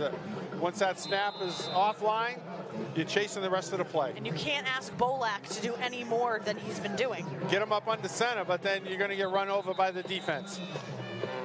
Logan Arce did jump on that one, Bill Thomas, as he slid forward. 5-yard penalty. Now he's pleading his case. That is correct. Ball back across the Red Raider 30 to the 33-yard line. You didn't call me last time when I did that. Why now? Thought it was the other guy. Not so much. Leominster will need the Fitchburg 18-yard line for a first down. Lopez in the backfield with Encarnacion and Newton, and two receivers out in the formation. Give it to Ricky Encarnacion. Newton holds the first block. Encarnacion out to the numbers. Turns it upfield. Jumps his way forward to a stop at the 25-yard line, eluding multiple defenders on his way. And they move him across the 25 to the 24-yard line. Gains back everything that was lost on the penalty plus 3 more. So give him a gain of 8, and it's second down and looks like about 6 to go. And that play looked like it was destined to be dropped at the line of scrimmage, but Encarnacion found a way to make himself skinny and slide his way through his the defenders there, pick up some good positive yardage. And he'll now go slot to the left in this 3-receiver set. 2 left, 1 to the right is Viola. Newton with Lopez out of the gun. Back to pass. Look for Encarnacion in the pylon. Encarnacion runs it down. Is his foot down? It is. And there is the dagger. A 24-yard touchdown strike. Osiris Lopez to Ricky Encarnacion. You know he's going to find a way to get him one here in the second half, go out in style, but you talk about dropping that right in the basket, over the shoulder. Ricky never slowed down, corner of the end zone, picture perfect right there. I don't care what level of football you're playing, you can't draw it up any better. Leominster 40 and Fitchburg 8 pending the point after. 7:37 to play in this fourth quarter of the Classic. I tell you, I love seeing the players over here dancing on the sideline and, you know, having fun with it. From freshmen to seniors, they're all having a great time today. Thompson kicking toward the closed upper end of the field. Ball down, kick is up and no good. Thompson has struggled on this end of the field today. Back up the field come the teams. 6:50 and counting to play here in the fourth quarter. It is Leominster 40 and Fitchburg 8, and we have reached the running time window of this Classic. Unfortunately. And so that will... Are you going to explain it? Yeah, I was going to say, This is a mercy rule situation for those of you that are not with us week in and week out and join us for the Classics. When you reach this point in the series or in a game and you have exceeded a 30-point difference in the fourth quarter of the football game, it becomes running time. And there is nothing that will stop this clock. I think injuries might, but timeouts sometimes they do. Sometimes they don't. You know, out of bounds plays, incompletions. Clock's going to continue to run. These last 6 minutes are going to just drift away. Maybe a half a dozen plays, but game's essentially over. Get a nice happy Thanksgiving here from an old friend on the broadcast end of things. Andre Koraskini and family says happy Thanksgiving from the Koraskinis. We love listening to you guys. Gobble, gobble. Thank you, Andre. Happy Thanksgiving to you and yours as well. Have a great Thanksgiving Thursday. I want to wish happy Thanksgiving to all YouTube listeners today. We got a nice crowd out there, and we're paying attention to you too. And thank you for joining us. Kick goes from left to right from Thompson to Dorian Wells. He'll return it back across the 30 to the 31. And while we're handing out those happy Thanksgivings, I'll say a happy Thanksgiving to my parents, Kevin and Donna. Also, our little guy, Bill Thomas, who is with my in-laws right now. So Doug and Louise Meyer, happy Thanksgiving to you. And little Patrick, his first Thanksgiving, Bill Thomas, will be a Leominster win. Happy Thanksgiving, little Pat. Stuff some turkey gravy in that bottle. Absolutely as well. It's going to taste, the dinner's going to taste a little bit better if you're wearing blue today. 4:55 and counting on the running time end of things. 1st and 10 for the red and gray. Ball located at their own 33-yard line. Back to pass is Tyler Broussard, who has taken up the quarterback spot. He'll swing that pass complete for Medina, and Medina is slow to get up, and Yaniel Silvestri was trying to help him up, and he was actually doing more harm than good. Swung him around like a rag doll, but once again, the only play that's worked, but really no success that time, that swing play, ended up losing 5 yards on that, Todd. I'll finish our happy Thanksgivings. Happy Thanksgiving to my sister Ashley, her husband Travis, and our nephew Cooper. Cooper, who is enjoying Thanksgiving as well. We'll see them all later on as well. And as we kind of move our way through here with the running time, we'll get this next play, and then Bill Thomas and Kate will get a chance for their happy Thanksgivings as well. Broussard in the shotgun set. Back to pass, backside pursuit. It's Gio Roman showing you why he is the Mid-Watch League's Defensive Player of the Year. There's the sack of Tyler Broussard. And Kate, you got any messages you want to pass at this point in time? Happy Thanksgiving to my parents and to my grandmother and to our little guy, little Pat. And Aunt Pat, we're looking forward to turkey. Turkey's on. Turkey's on. We usually tell her to put the turkey on. I got to tell you, turkey's on. Getting a little long in the tooth today. Bill Thomas, how about you? I got some friends that I play pool with, some good friends over in the Hudson and Clinton area, Liberty Tavern, over at PJ's Pub. I'm sure they're listening in. A little breakfast going on, turkey and gravy along with a cup of coffee. Broussard is back to pass. He goes screen out to the right. It may have been a lateral, and then Dorian Wells let it hit the turf incomplete, and then they whistled it dead for an incomplete pass. Wells was the intended receiver. Friends at 95.1 FM WLPZ, Sonny Levine says happy Thanksgiving from all of us here at 95.1 FM WLPZ, and go Big Blue. And of course, you can tune in to 95.1 FM WLPZ and WLPZ.org for great information and education and entertainment for members of the community, by members of the community, on 95.1 FM WLPZ and WLPZ.org. And the great volunteer staff at WLPZ are always looking for new volunteers to expand their program offerings. For more information on how you can get involved, visit WLPZ.org. Let me chime in. I want to thank LPZ for joining us, becoming a new broadcast partner. Wish everybody over there a happy Thanksgiving and continued success with us. Fitchburg goes with a fake punt. Yarniel Silvestri was looking pass. He will throw to the middle of the field. Pass is caught. That flag is going to be up, as that is a lineman who made the catch. That is an ineligible receiver. And nice hands, though. He's excited. He made a great catch. Let's credit a great catch on that one. I believe it was 53, and of course, one of the numbers we don't have available to us. Aguilar came up, gave him a nice stick, and one of those gimmick plays we didn't expect, but didn't quite work out the way the Red Raiders had hoped. Got to try something in a desperate moment here in running time. Final 95 seconds of this 142nd meeting of Leominster and Fitchburg, the 116th Thanksgiving Day Classic. 80 seconds from now, this will become the 800th win in Leominster's program history, and you get to do it with a flourish against your arch rival. Speaking of flourish, you think Leominster's going to try to do something here in the last minute, or are they going to go out gracefully? Some new numbers on the field. Braden Martin is there at the running back spot. He'll get the carry, but a couple of new receivers out there as well. Memi Elias was flagged out as a receiver. Also, Aaron Christopher, the junior. Some of these names we'll be calling in the years ahead as well. They take up the receiver spots. Congratulations getting handed out on the sideline, as I believe all of the seniors are now over here on the sideline, and they're getting their last moment together. Braden Martin gets the handoff from Lopez. He'll take it forward. 38 seconds left here in the fourth quarter, and Bill Thomas will take that opportunity to join you as well. Thank our longtime partners, Leominster TV, under Executive Director Carl Pimarini, overseeing his last Thanksgiving operation today. Thank him so very much for the years and years and years of dedicated efforts in running Leominster TV as its Executive Director. Bradley Bedard's been with us all year long, organizing and making the magic happen on the TV side of things. Keith DePerry back at Master Control, and of course, all of our other great friends, Alan Redstone, Jack Selly, and the list goes on and on. Thank them all for their partnership as always. Our new partners, 95.1 FM, WLPZ, WLPZ.org, Sonny Levine, his great volunteer staff. We thank them so very much for being with us all year long.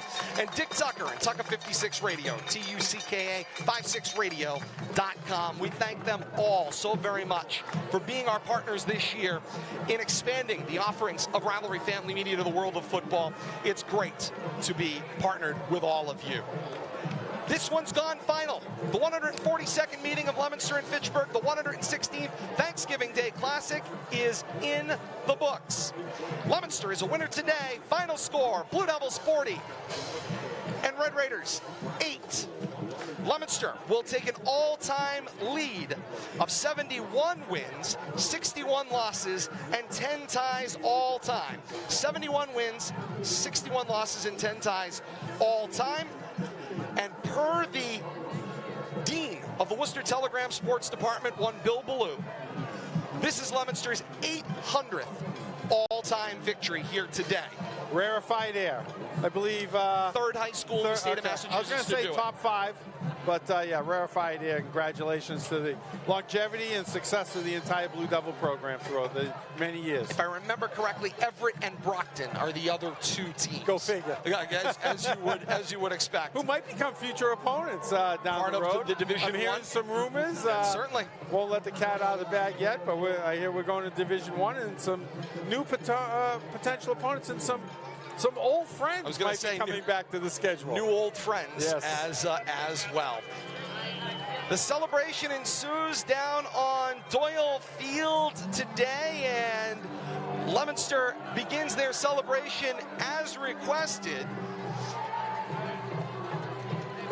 Kate, you've got to describe this one for me, because I don't even know quite where to go with it, if I'll be honest. The players started singing Christmas carols together in the locker room the other day. They did, and there was some video. Somebody got a video of it, and so they requested in the event that they were fortunate enough to win the game. They asked Mr. Tucker on the PA, can you please play Mariah Carey, All I Want for Christmas Is You?